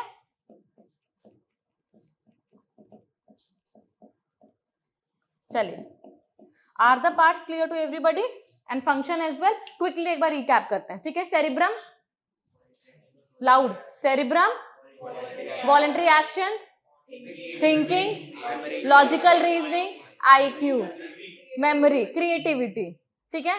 Hypothalamus, temperature regulation, hunger and thirst, pons, breathing centre, ठीक है। Medulla, involuntary action, cerebellum, balance and posture, साथ में प्रिसीजन ऑफ वॉलेंट्री एक्शन। ये 2 पार्ट एनसीईआरटी में इनके बारे में नहीं मेंशन है, हाइपोथैलेमस एंड थैलेमस, तो नहीं लिख रही हूँ मैं। मेलानिन, मेलाटोनिन वो बाद में, होमोस्टेसिस मेंटेन कर रहा है तो थोड़ा हाइपोथैलेमस के पास भी जाएगा, ठीक है। वो तो इसके अंदर जाएगा ना, मेडुला। हार्मोनल है वो, पीनियल। कुछ सार्थक, मैम ब्लिंकिंग रिफ्लेक्स एक्शन है। ब्लिंकिंग की अगर मैं बात करती हूँ, लेट अस अज्यूम कि अगर आपके पास कोई अचानक से कोई चीज आती है, फॉर एग्जांपल आपके पास एक मैंने टॉर्च कर दी, you are blinking your eyes, तब आ रहा है। बट आप देखो ना, आप बैठे हो तो भी तो हो रहा है, तो नॉट ऑलवेज। तो रिफ्लेक्स एक्शन नहीं है। कौन कंट्रोल कर रहा है ब्लिंकिंग को? Not always. Ma'am blinking is controlled by, blinking is control by, अगर हम बात करते हैं तो हमारा जो ब्रेन है, ठीक है, उसमें दोनों अगर हम बात करते हैं, आईज से रिलेटेड कोई भी पोर्शन होगा, it will under the control of the brain, क्योंकि स्पाइनल कॉर्ड के पास वो है ही नहीं, ठीक है। चलिए अब नेक्स्ट पॉइंट ये आता है कि अभी तक तो मैम आपने जितने भी फंक्शन बताए वो सारे के सारे फंक्शन कौन कंट्रोल कर रहा था? Brain. What is the job of spinal cord? अब एक और चीज ध्यान से देखोगे, यहाँ पे एक लाइन लिखी है कि spinal cord is in the continuous with the brain. मतलब ब्रेन का कोई तो पोर्शन होगा जो कि स्पाइनल कॉर्ड में कंटिन्यू कर रहा होगा। तो अगर आप ध्यान से इस वाले डायग्राम में ऑब्जर्व करो बच्चे, तो पॉन्स और मेडुला जो है वो ब्रेन को, कौन से ब्रेन को, मेजरली अगर मैं बात करूं तो फोर ब्रेन को इससे कनेक्ट कर रहे हैं। तो यहाँ पे मुझे एक बात समझ में आई, दैट पॉन्स प्लस मेडुला का काम क्या है, connects forebrain to spinal cord.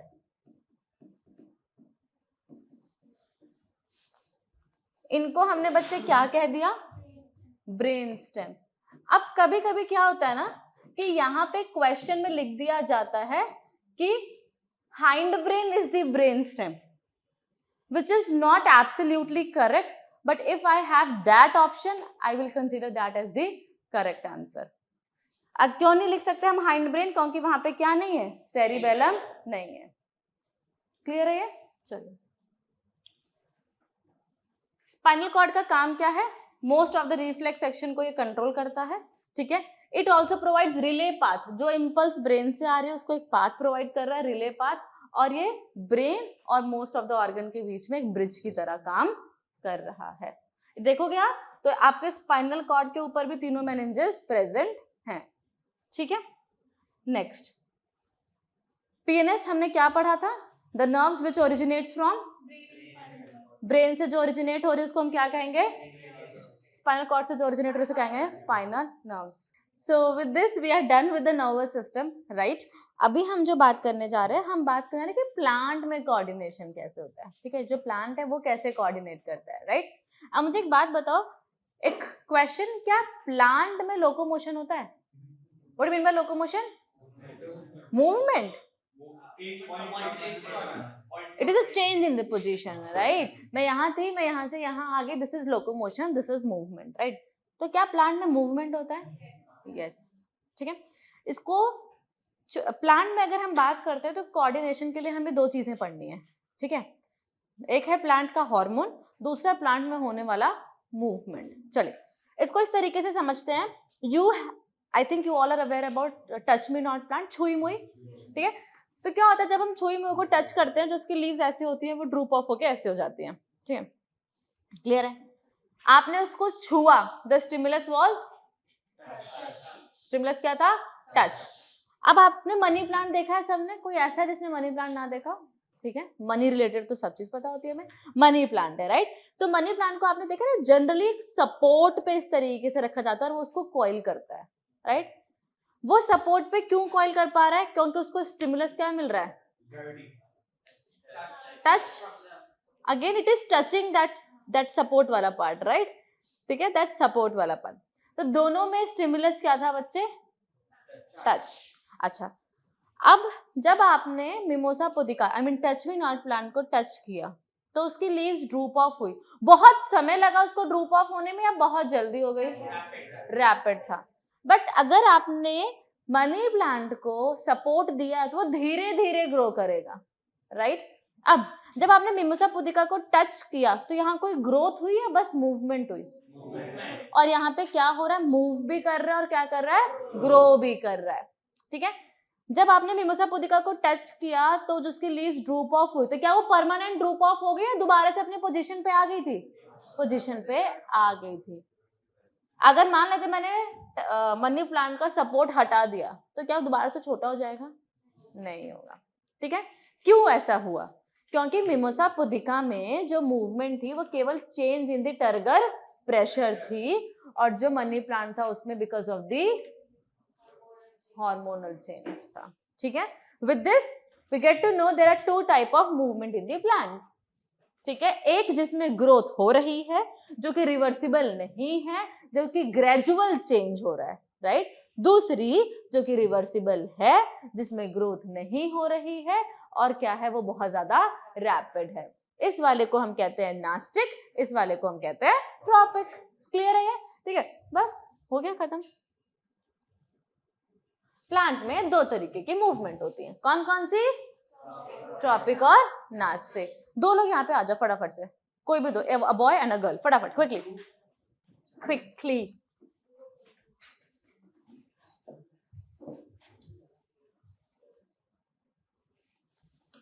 चलिए जी, either write about Nastic or write about Tropic. Whatsoever suits you. Handwriting के भी मार्क्स हैं. वो दो एक साथ नहीं चलेगा ना. देख लो तुम्हारे टीम में कह रहे क्या लिखा है इसने.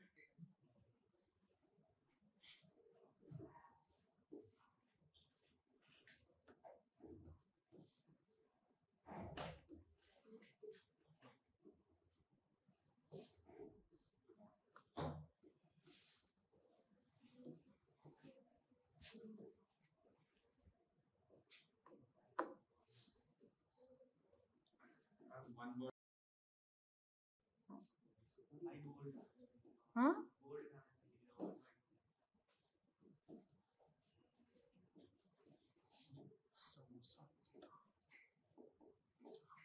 ठीक है, ओके.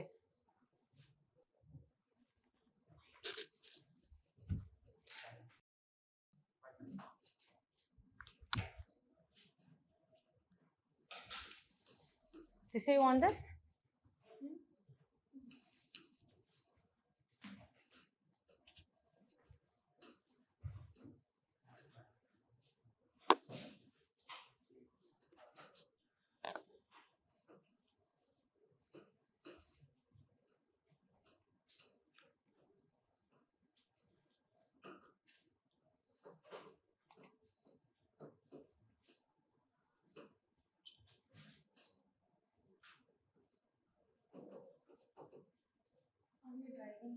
हाँ मैं समझ गई. बहुत आंसर शीट चेक किए तुम लोगों की हैंड राइटिंग में.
अर्नव कह रहा है इतने में तो मैंने 5 आंसर लिख दिया होता.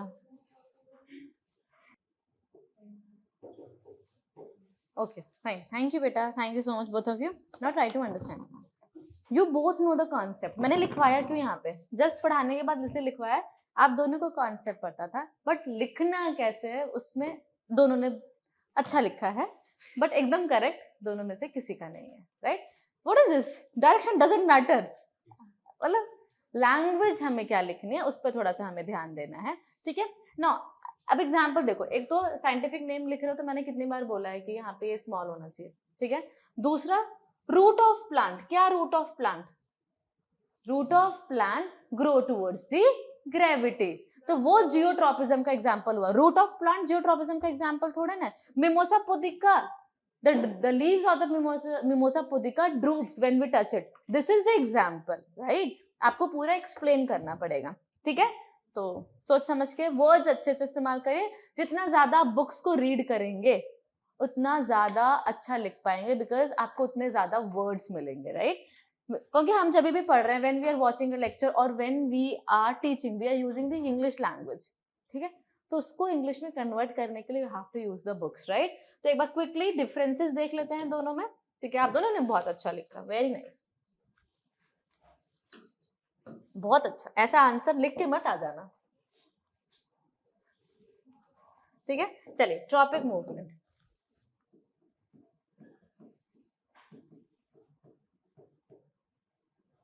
These are the growth dependent movement.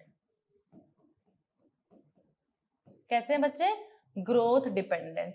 And Nastic movement, growth independent.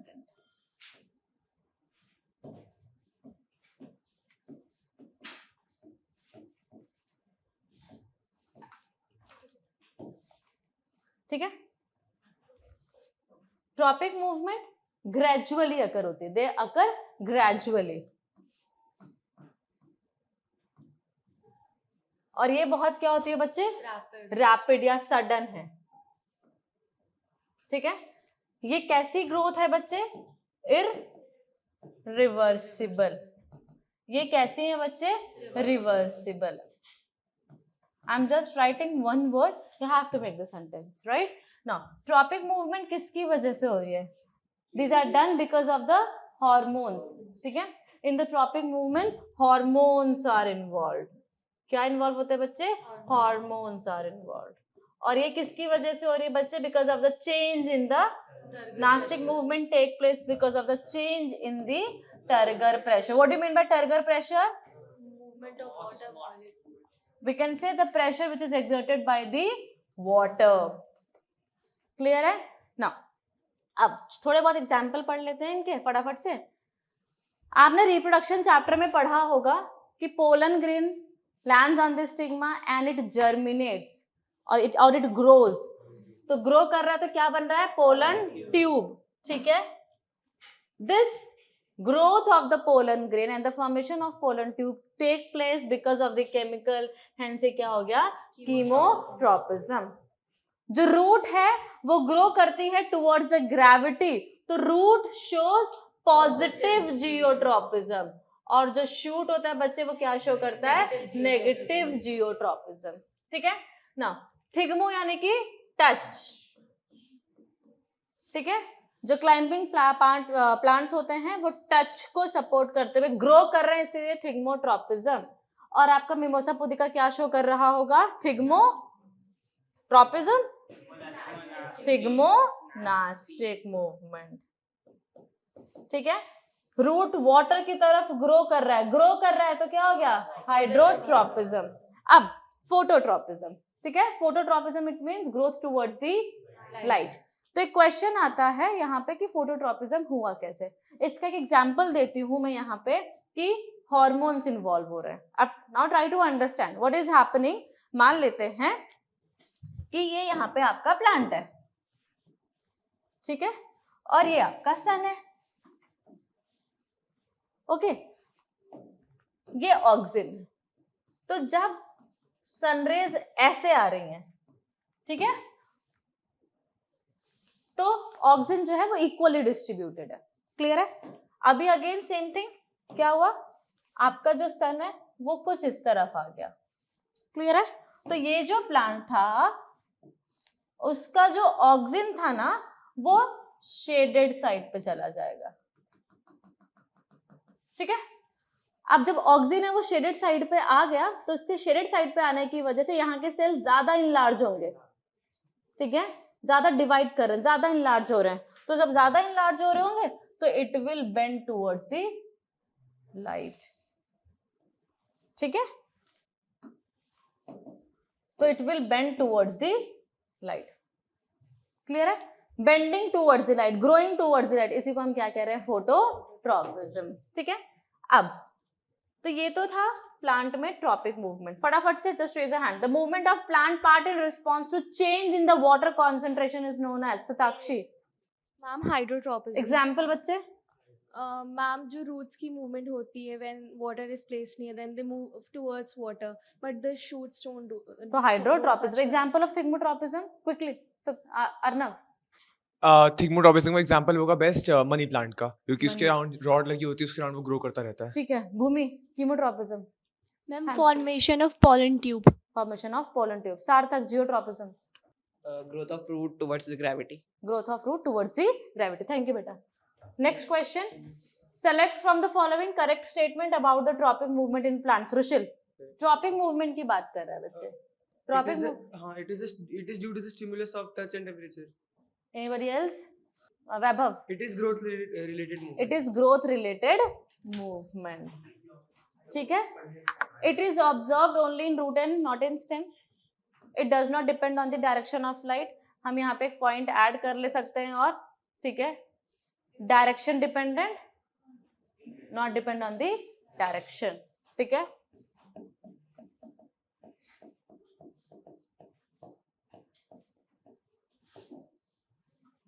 Independent. ठीक है. चलिए, touch is fine, but we do not have as such example for the temperature. अच्छा, anybody can give me example of thermonastic? Thermo मतलब temperature, nastic मतलब movement. कैसी movement? जिसमें growth हुई या नहीं हुई? ज़ैनब बताइए. Oxalis plant. ऑक्जेलिस की जो फ्लावर है ना, वो आपने देखा होगा बहुत से प्लांट्स हैं जिनकी जो फ्लावर्स हैं वो दिन को खुल जाते हैं और रात को बंद हो जाते हैं. तो एग्जाम्पल क्या है? That is heliotropism. तो किस वजह से हुआ है ये हुआ है टेम्परेचर बोल दो या लाइट बोल दो. तो थर्मोनास्टिक भी हो सकता है और फोटोनास्टिक का भी एग्जाम्पल ही हो सकता है. क्लियर है? अब प्लांट में कुछ हार्मोन्स होते हैं, ठीक है, कुछ केमिकल्स होते हैं जो प्लांट में ग्रोथ को रेगुलेट करते हैं. ठीक है, ग्रोथ रेगुलेटर. तो रेगुलेटर क्या करता है? ग्रोथ बढ़ाएगा या कम भी कर सकता है. रेगुलेटर, आपके घर में फैन का रेगुलेटर है, तो जो रेगुलेटर है वो क्या करता है? वो बढ़ाता है या कम भी करता है? दोनों करता है. तो रेगुलेटर है, मैंने इनका नाम दिया plant growth regulator. So some of them are promoting the growth while some of them are inhibiting the growth. So we have 3 growth promoter, auxin, cytokinin, gibberellin. कौन कौन से? Repeat after me. Auxin, cytokinin, gibberellin. और 2 है जो कि inhibit कर रहे हैं, एब्सिसिक एसिड एंड इथिलीन. आपने देखा है ना, यहाँ से स्टार्ट करते हैं. आपने देखा है ना कि जब आप मार्केट से लेकर आए हो 4 बनाना, जिसमें से 1 पका हुआ है और जो 3 है वो कच्चे हैं. When you keep that raw banana, ठीक है, विद द राइपन वन, वो भी क्या होगा? पक जाएगा बिकॉज ऑफ द इथिलीन. तो इथिलीन के बारे में very important point, that it is a gaseous hormone. कैसा हार्मोन है बच्चे? इथिलीन आपका गैसियस हार्मोन है. क्या रेगुलेट कर रहा है? फ्रूट की राइपनिंग को. Abscisic acid is like a strict teacher. ठीक है, जो आपका अच्छा चाहता है ऑलवेज, राइट. जैसे फॉर एग्जांपल एब्सिसिक एसिड कहता है कि प्लांट को भाई बाहर ना पानी कम है, तो स्टोमेटा को क्या करो? क्लोज करो. ठीक है, तो हम आपको कहते हैं ना कि अभी से पढ़ो, तो आपको लगता है क्या जब देखो तो पढ़ने के लिए बोलती रहती है. तो लाइक ठीक है, तो ये क्या कर रहा है? प्लांट को स्ट्रेस से बचा रहा है, इसीलिए इसको हम क्या कहते हैं बच्चे? Stress hormone. ये प्लांट में एब्सिशन और सेनेसेंस, बुढ़ापा लेकर आ रहा है. जो लीव्स है उनको फॉल ऑफ करवा रहा है. तो इट इनहिबिट्स द प्लांट की ग्रोथ. मतलब अब बुढ़ापे की तरफ आपको जाना है. ये क्या करेगा? लीव्स को सुखाएगा, उनको गिराएगा. विल्टिंग ऑफ लीव्स भी किसका काम है? एब्सिसिक एसिड का. एब्सिशन और सेनेसेंस, बुढ़ापे की तरफ लेके आना. लिख दे रही मैं, वो इतना not in NCERT, that's why नहीं लिखने दे रही मैं. ठीक है, next auxin. Auxin is responsible for the growth. ठीक है, it is present at the tip of the root and tip of the shoot. क्या करवा रही है? ग्रोथ करवा रही है. साथ में एक और एग्जांपल अभी हमने पढ़ा, फोटोट्रोपिज्म. ठीक है, it promote cell enlargement. Cytokinin, आपने सेल डिवीजन में साइटोकाइनेसिस पढ़ा है. तो ये क्या कराएगा? सेल को डिवाइड कराएगा. सेल को डिवाइड कराएगा तो बट ऑब्वियसली बात है क्या करेगा? ग्रोथ कराएगा. ठीक है, तो it is also growth related. अब जिब्रेलिन की बात करते हैं. आपने कोई प्लांट देखा होगा, ठीक है, मान लेते हैं नोट बहुत छोटी है, एक लीफ यहाँ पे, दूसरी लीफ यहाँ पे, तीसरी यहाँ पे, चौथी यहाँ पे. हमें समझ में नहीं आ रहा, हमें लग रहा है 4 लीफ का एक गुच्छा सा बना हुआ है, राइट. अब मैंने क्या किया? मैंने इस पे जिब्रेलिन छिड़क दिया. ठीक है, तो इसके इंटरनोड क्या हो गए? इलोंगेट हो गए. तो मुझे साफ दिख रहा है, एक लीफ यहाँ, दूसरी लीफ यहाँ, तीसरी लीफ यहाँ, चौथी लीफ यहाँ. तो इंटरनोड इलोंगेशन करता है, इसको हम कहते हैं बोल्टिंग. अब अगर मान लो एक क्वेश्चन आया कि मुझे शुगर केन को बड़ा बड़ा बनाना है, आप कौन सा हार्मोन यूज करोगे? जिब्रेलिन. क्यों? क्योंकि शुगर केन की हम क्या खा रहे हैं? स्टेम ही तो खा रहे हैं. तो उसकी स्टेम को अगर मैंने इलोंगेट करना होगा तो मैं क्या करूंगी? जिब्रेलिन. तो क्विकली बताओ, ऑक्सिन का काम cell enlargement, cell elongation. Gibberellin का काम bolting, elongation of internode. Cytokinin का काम रैपिड सेल डिवीजन. इथिलीन का काम फ्रूट राइपनिंग, एब्सिसिक एसिड का काम abscission, senescence, and it is also known as stress hormone. Clear है? So this was about the hormones in the plant. ठीक है, quickly name the plant hormone responsible for the following: elongation of cell, auxin; growth of stem, promotion of cell division,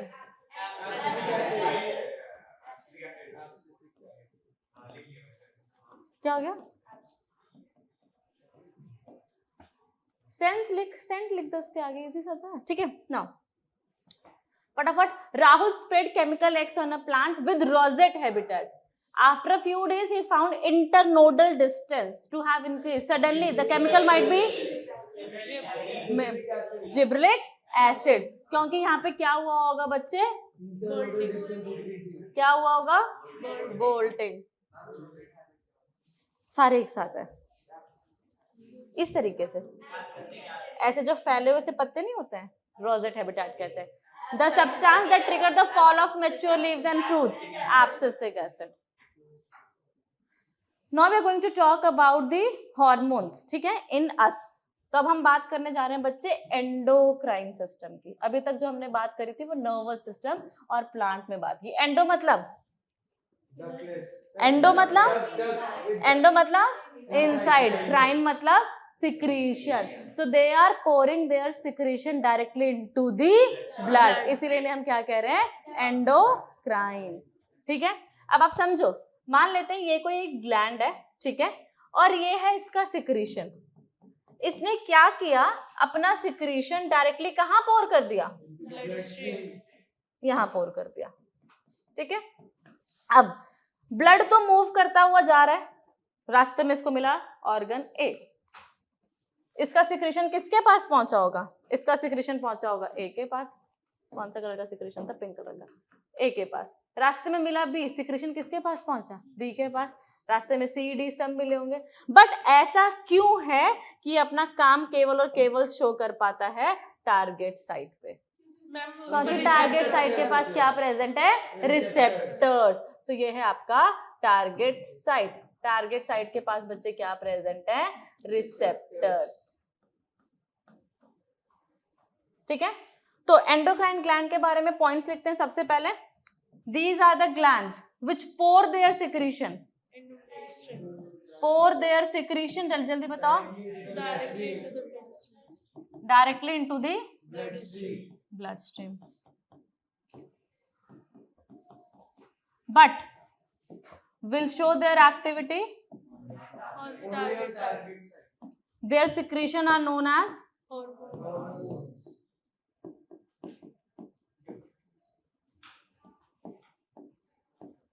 hormones. Hormones show their activity on the why so? Because the target site is activity on target site, because target site के पास क्या है?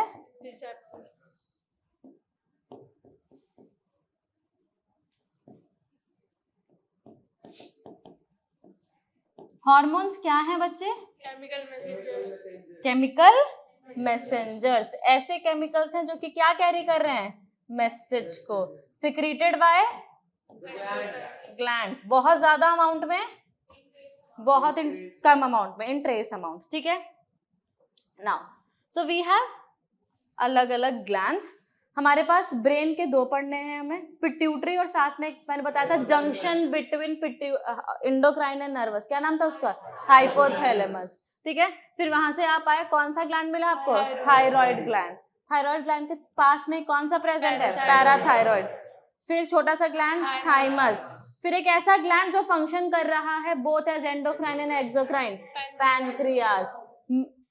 Kidney के ऊपर adrenal, male में, female में ovary. Clear है? चलिए फटाफट से इन ग्लैंड्स के बारे में पढ़ते हैं। ठीक है, सबसे पहले जब भी आप पढ़ रहे हो, when you are going, just go from head to toe, so it will be easy for you to learn. Hypothalamus की बच्चे में अगर बात करती हूँ ना, थोड़ा सा इस तरीके से समझिए। आप इस चैप्टर को थोड़ा सा आपने 8th में भी पढ़ा है, अभी 10th में भी पढ़ लिया है, बस हम रिवाइज कर रहे हैं। हाइपोथैलेमस ये रहा पिट्यूटरी। आपने पिट्यूटरी को मास्टर ग्लैंड पढ़ा है? पिट्यूटरी मास्टर ग्लैंड क्यों है? Because it controls secretion of other glands. Late us assume हम गोनाड्स की बात करते हैं। गोनाड्स क्या होते हैं बच्चे? Primary sex organ. Primary sex organ यानी कि वो ऑर्गन जो कि क्या बना रहा है? गैमीट्स, और साथ में क्या बना रहा है? Sex hormones. तो आप समझ लो गोनाड्स भी दो तरीके का सिक्रीशन दे रहे हैं। तो अगर दूसरे हेट्रोक्राइन का एग्जाम्पल हुआ तो क्या हो जाएगा? गोनाड्स। हेट्रोक्राइन ग्लैंड ऐसे ग्लैंड होते हैं जो कि एंडोक्राइन मतलब हार्मोन्स के अलावा और भी चीजें सिक्रीट कर रहे हैं। चलिए, यस यस, गोनाड्स मतलब सेक्स ऑर्गन। तो सेक्स ऑर्गन जो है मान लेते हैं टेस्टोस्टेरॉन है, ओ सॉरी टेस्टिस है। टेस्टिस क्या रिलीज कर रहा है? टेस्टोस्टेरॉन मेल में। अब टेस्टिस जो है वो टेस्टोस्टेरॉन रिलीज कर रहा है, and this testosterone is responsible for the secondary sexual characters in male. अब आप देखते हो कि एज के बाद ही सेकेंडरी सेक्सुअल कैरेक्टरिस्टिक आ रहे हैं। क्यों? क्योंकि गोनाड को काम करने के लिए इंफॉर्मेशन कौन देगा? पिट्यूटरी। ठीक है, पिट्यूटरी रिलीज करता है गोनाड को स्टिमुलेट करने वाला हार्मोन। तो गोनाड स्टिमुलेटिंग हार्मोन। क्लियर है? पक्का? अब इस पिट्यूटरी को भी कौन कंट्रोल कर रहा है? हाइपोथैलेमस। गोनाड स्टिमुलेटिंग हार्मोन को बच्चे हम गोनाडोट्रोपिन भी बोलते हैं। क्या बोलते हैं? गोनाडोट्रोपिन। तो पिट्यूटरी गोनाडोट्रोपिन तब रिलीज कर पाएगा जब हाइपोथैलेमस रिलीज करेगा gonadotropin releasing hormone, which means hypothalamus is controlling the master, hence hypothalamus is known as master of the master. Clear है? मास्टर का मास्टर कौन हो गया? हाइपोथैलेमस। दूसरा पॉइंट हमने हाइपोथैलेमस के बारे में क्या पढ़ा? ये क्या है? Link between nervous and endocrine. Clear है? किसकी एक्टिविटी को कंट्रोल कर रहा है? और पिट्यूटरी किसकी एक्टिविटी को कंट्रोल कर रहा है? बाकी ग्लैंड्स को। ठीक है, चलिए फटाफट से काम समझते हैं।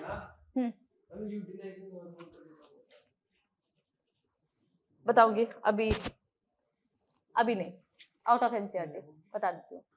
ठीक है, आउट ऑफ एनसीईआरटी बता देते हैं इसके बाद। चलिए लेट अस अज्यूम, सबसे पहले हमने पिट्यूटरी की बात करी। पिट्यूटरी के एक काम क्या कर रहा है? पिट्यूटरी जल्दी बताओ, पिट्यूटरी क्या कर रहा है? बाकी के ग्लैंड्स को रेगुलेट कर रहा है। इसके अलावा पिट्यूटरी क्या कर रहा है बच्चे? Growth hormone. ठीक है, सो पिट्यूटरी ग्लैंड सबसे पहले क्या रिलीज करेगा? Growth hormone. ठीक है, growth hormone is responsible for the growth, elongation of the bones. Growth hormone ज्यादा रिलीज हुआ तो गाइगेंटिज्म, कम रिलीज हुआ तो ड्वार्फिज्म। साथ में क्या रिलीज कर रहा है? बाकी के ग्लैंड्स को स्टिमुलेट करने वाला हार्मोन। पिट्यूटरी को कौन कंट्रोल कर रहा है? हाइपोथैलेमस।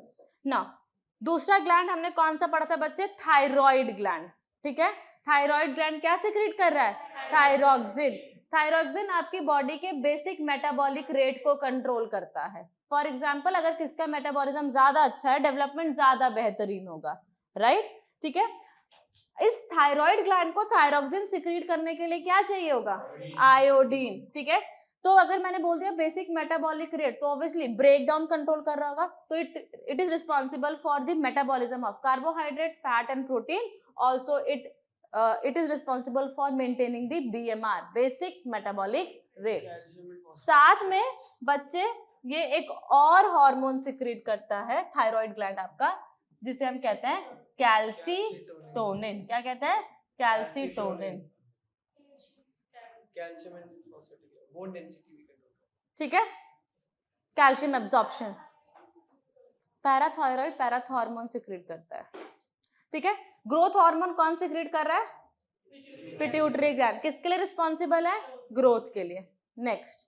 ठीक है, अब इसके बाद हम बात करते हैं यहाँ पे फटाफट से। चलिए आप लोग मुझे बताना, सबसे पहले हमने कौन सा ग्लैंड पढ़ा था? हाइपोथैलेमस। हाइपोथैलेमस के बारे में हमने क्या पढ़ा? Master of the master. साथ में हमने क्या पढ़ा? Junction between nervous and endocrine. ठीक है, एंडोक्राइन के लिए होता है कि एक्सोक्राइन के लिए होता है? एंडोक्राइन। Next, pituitary. पिट्यूटरी क्या रिलीज कर रहा है बच्चे? Growth hormone. ग्रोथ हार्मोन ज्यादा रिलीज हुआ तो, कम रिलीज हुआ तो, ठीक है। साथ में क्या कर रहा है? Control, control other glands secretion. ठीक है। नेक्स्ट हमने पढ़ा थायराइड। थायराइड क्या रिलीज कर रहा है? थायरोक्सिन। ठीक है। थायरोक्सिन का काम बीएमआर, किसको रेगुलेट कर रहा है? बीएमआर। इसका सिक्रीशन कम हुआ तो, कम मतलब हाइपोसिक्रीशन। हाइपोसिक्रीशन हुआ तो क्या हुआ? गोइटर। थायराइड को थायरोक्सिन सिक्रीट करने के लिए क्या चाहिए? आयोडीन। ठीक है। नेक्स्ट, नेक्स्ट आपका क्या आ गया? एड्रिनल। एड्रिनल ग्लैंड क्या सिक्रीट करता है बच्चे? एड्रिनलिन। एड्रिनलिन रश क्या होता है? जब आपके सामने, मान लो मैंने बोल दिया कि अभी आपका टेस्ट होगा, तो जो सिचुएशन आपके सामने होगी, डर जाऊं, टेस्ट दूं, भाग जाऊं, क्या करूं? डर, फ्राइट, फ्लाइट या फाइट हार्मोन। ठीक है, इसको हम बोलते हैं इमरजेंसी हार्मोन। क्या बोलते हैं बच्चे? Emergency hormone. Stress hormone, stress के दौरान। Next, pancreas. अब आपने देखा होगा ना कि जो मतलब जनरली बहुत ज्यादा कॉमन है इंडिया में, आपके घर में बहुत से लोग होंगे जिन्हें शुगर होगा, कुछ मतलब जनरली आपके नोन में होंगे, या फिर लोग जिनको शुगर होगा। शुगर मतलब बेसिकली अगर डायबिटीज। तो ऐसे लोगों को कौन सा इंजेक्शन दिया जाता है? इंसुलिन। इंसुलिन क्या करता है? शुगर लेवल कम। कहाँ शुगर लेवल कम? ब्लड में। तो जब भी हम कॉम्पोजिशन की बात करें, हम ब्लड की कॉम्पोजिशन की बात करें, तो जब आपकी बॉडी में ब्लड का ग्लूकोज लेवल, सॉरी ब्लड में ग्लूकोज लेवल क्या है? ज्यादा हो रहा है, मतलब इंसुलिन क्या कर रहा है? कम काम कर रहा है।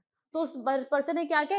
इंसुलिन का इंजेक्शन लगाया। इंजेक्शन लगाया तो डायरेक्टली कहाँ गया? ब्लड में। ब्लड में ग्लूकोज का लेवल क्या हो गया? कम हो गया। क्लियर है? ठीक है। So pancreas releases two hormone, one is insulin. ये ब्लड में ग्लूकोज का लेवल डिक्रीज कर रहा है, और दूसरा क्या रिलीज करता है? ग्लूकागन। ये ब्लड में ग्लूकोज का लेवल इंक्रीज कर रहा है। Now we are going to talk about one more thing here. अगर हाइपोसिक्रीशन हुआ, हाइपो यानी कि कम, किसका? इंसुलिन का। अब यहाँ पे हम दो चीजें पढ़ेंगे। ठीक है, यहाँ पे हम दो चीजें पढ़ेंगे। स्टार बना के यहाँ पे, इसको यहाँ पे लिख रही हूं मैं। अगर ब्लड में हाइपोसिक्रीशन ऑफ इंसुलिन, इंसुलिन का सिक्रीशन क्या हुआ? कम हुआ, तो ब्लड में ग्लूकोज का लेवल ज्यादा। ऐसी डायबिटीज कहलाती है बच्चे डायबिटीज मेलाइटस। क्या कहलाती है बच्चे? Diabetes mellitus. अब आपका जो पिट्यूटरी है ना, यहाँ पे वो एक और हार्मोन सिक्रीट करता है जिसे हम कहते हैं ADH। ये मैंने आपको एक्सक्रीशन के टाइम पे पढ़ा दिया था। Anti diuretic hormone. बच्चे ये हार्मोन क्या करता है ना, कि जब यूरिन फॉर्मेशन हो रहा है तो ये वाटर एब्जॉर्प्शन को इंक्रीज करता है, ठीक है। It regulates the water absorption during the urine formation. अब आप ये समझो, यहाँ पे हम लिख देते हैं काम, रेगुलेट वाटर एब्जॉर्प्शन, ठीक है। नाउ अगर हाइपोसिक्रेशन ऑफ एडीएच हुआ तो क्या होगा, होगा क्या वो बताओ।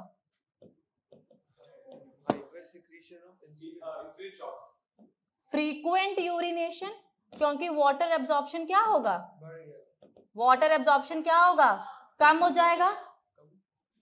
ये यूरिन जब बन रहा है तब वाटर को एब्जॉर्ब कर रहा है, इसका सिक्रीशन कम हुआ तो वाटर एब्जॉर्प्शन क्या हो जाएगा, कम हो जाएगा। वाटर एब्जॉर्प्शन कम हुआ तो फ्रीक्वेंट यूरिनेशन होगा। ये वाली डायबिटीज क्या कहलाती है बच्चे, डायबिटीज इंसिपिडस। तो क्या डायबिटीज इंसिपिडस में आपके ब्लड में शुगर मिलेगा, आपके ब्लड में शुगर ज्यादा होगा डायबिटीज इंसिपिडस में, नहीं। डायबिटीज इंसिपिडस में क्या होगा, यूरिनेशन फ्रीक्वेंट। क्लियर है। तो शुगरी डायबिटीज कौन सी है, शुगर ज्यादा खानी चाहिए। ओके। ओवरीज किसके लिए रिस्पॉन्सिबल, ईस्ट्रोजन और साथ साथ में प्रोजेस्ट्रॉन, ईस्ट्रोजन एंड प्रोजेस्ट्रॉन। और testis, testosterone, testis in male, testosterone.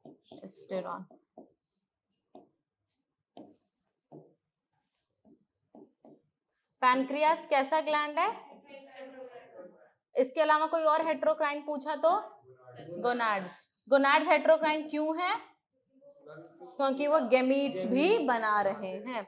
With this we have completed the revision of this particular chapter. अच्छा, यहाँ पे समझिए एक बात को, ये छोटा सा चीज, जब ब्लड में ग्लूकोज का लेवल ज्यादा है तो क्या रिलीज हो रहा है, इंसुलिन। वो क्या कर रहा है, ब्लड में ग्लूकोज का लेवल कम।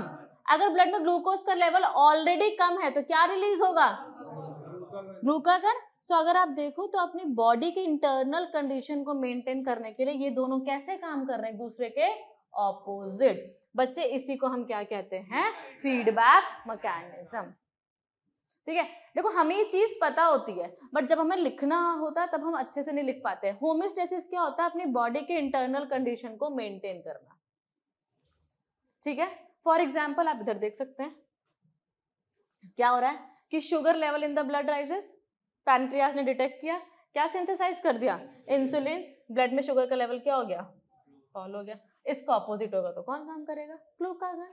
क्लियर है ये। तो फीडबैक मैकेनिज्म पे बहुत ज्यादा क्वेश्चंस आता है, प्लीज मेक श्योर करो कि आप इसको लिख पाओ अच्छे से। ठीक है। ये डायग्राम भी, ये फ्लो चार्ट भी एक बार ड्रॉ कर लेना अपने आप से। चलिए क्विकली कुछ क्वेश्चन करते हैं रैपिड फायर की तरह। You have to raise your hands and you have to answer. In human, चलिए फटाफट से, in human life process are control and regulated by, quickly फटाफट से बताओ आयुष्मान, फटाफट से। Option D, option D, nervous and endocrine system. Next बच्चे आप बताइए। ऐसा क्वेश्चन अभी मैंने जस्ट कराया था। A gustatory receptors detect taste while on gustatory for taste, olfactory for smell. बच्चे आप बताइए, पूरा ब्रेन पे पूरा question. The main thinking part of the brain is hindbrain. क्या है ये फॉल्स है। फॉल्स है, चलो कट कर दिया। थिंकिंग, मेमोरी, देखना, ये किसके कंट्रोल में, सही है ना, सी होगा option, C is the correct answer. ठीक है। हमने पढ़ा है कि hearing, memory, voluntary action, memory, ये सारे कौन कंट्रोल कर रहा है, फोर ब्रेन। और जो इनवॉलेंट्री एक्शन है वो कौन कंट्रोल कर रहा है, medulla. Cerebellum does control the posture, so the correct answer will be option 2 and 3 are the correct. बच्चे आप बताइए फटाफट से। अनमाइलिड, ठीक है, let it be. Involuntary action in the body are controlled by C, medulla in hind brain. Dwijesh आप बताओ, द्विजेश आप बताओ। B cerebellum. पोस्चर, ठीक है। सुदाक्षी बताओ नेक्स्ट क्वेश्चन का answer. The brain stem does not include, Ma'am, D cerebellum. B D cerebellum. बच्चे आप बताइए। भूमि,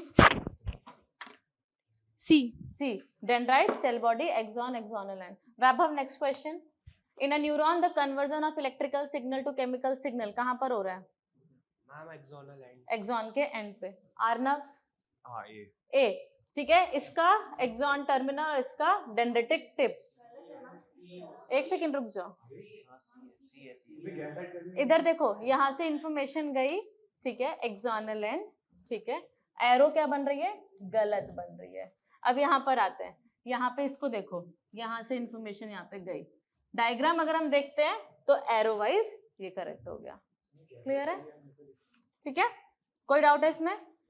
यहाँ से इंफॉर्मेशन इस तरफ से ट्रैवल करी. यहाँ पे डायग्राम तो सही दिख रहा है, बट एरो जो क्या है वो ऑपोजिट कर दिया. So the correct answer will be option C. Iodine is necessary for the synthesis of which hormone? Insulin. Insulin. इसको आंसर तो देने दीजिए. Thyroxine thyroxine thyroxine. इंसुलिन है ना? नहीं थायरोक्सिन. इसको आंसर देना दिए करो, रैपिड फायर है वो. चलिए नेक्स्ट, यहाँ से सार्थक. Which of the following depicts the tropic movement appropriately? Option D. C only. Option C only correct है. ये कैसा मूवमेंट है ये? Phototropic. फोटोट्रॉपिक. तो ये क्या है फिर? G. क्या हम बोल सकते हैं positive phototropism, negative phototropism? So the correct answer will be option. हाँ, मतलब दोनों ले सकते हैं हम, ठीक है, क्योंकि यहाँ पे हमें कुछ स्पेसिफाई तो किया नहीं है ना. Next, Vilohit. The movement of the shoot towards light is? Ma'am, phototropism. Next, Aryan. चलिए, ठीक है, ये कुछ क्वेश्चंस हैं आपके लिए. रिफ्लेक्स एक्शन क्या होता है? कैसा एक्शन है ये? Sudden involuntary action. The journey traveled by reflex action is the reflex arc. Name the largest cell in the human body. Neuron. Give an example of plant hormone that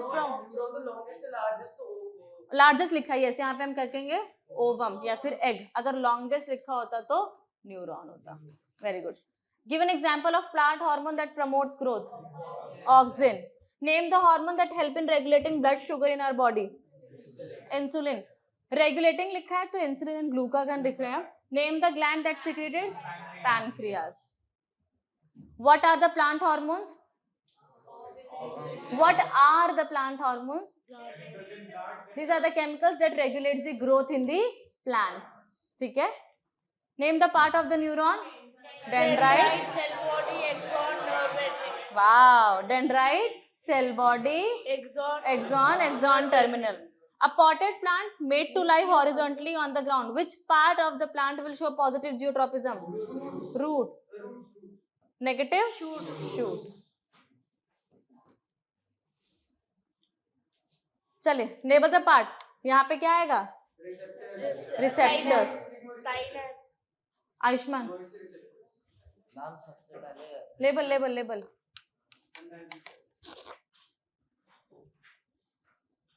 label it फटाफट.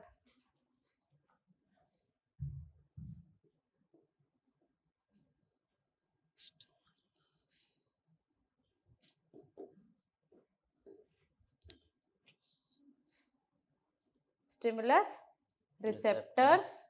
हाँ, फिर ए क्या है? यहाँ पे sense.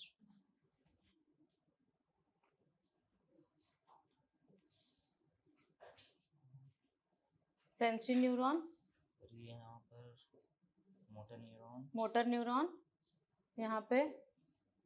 Next, और ये ऊपर वाला spinal cord. This B is, अच्छा, यहाँ पे स्पाइनल. क्या लिखेंगे हम यहाँ पे? Spinal cord. ठीक है, and message will send to the brain.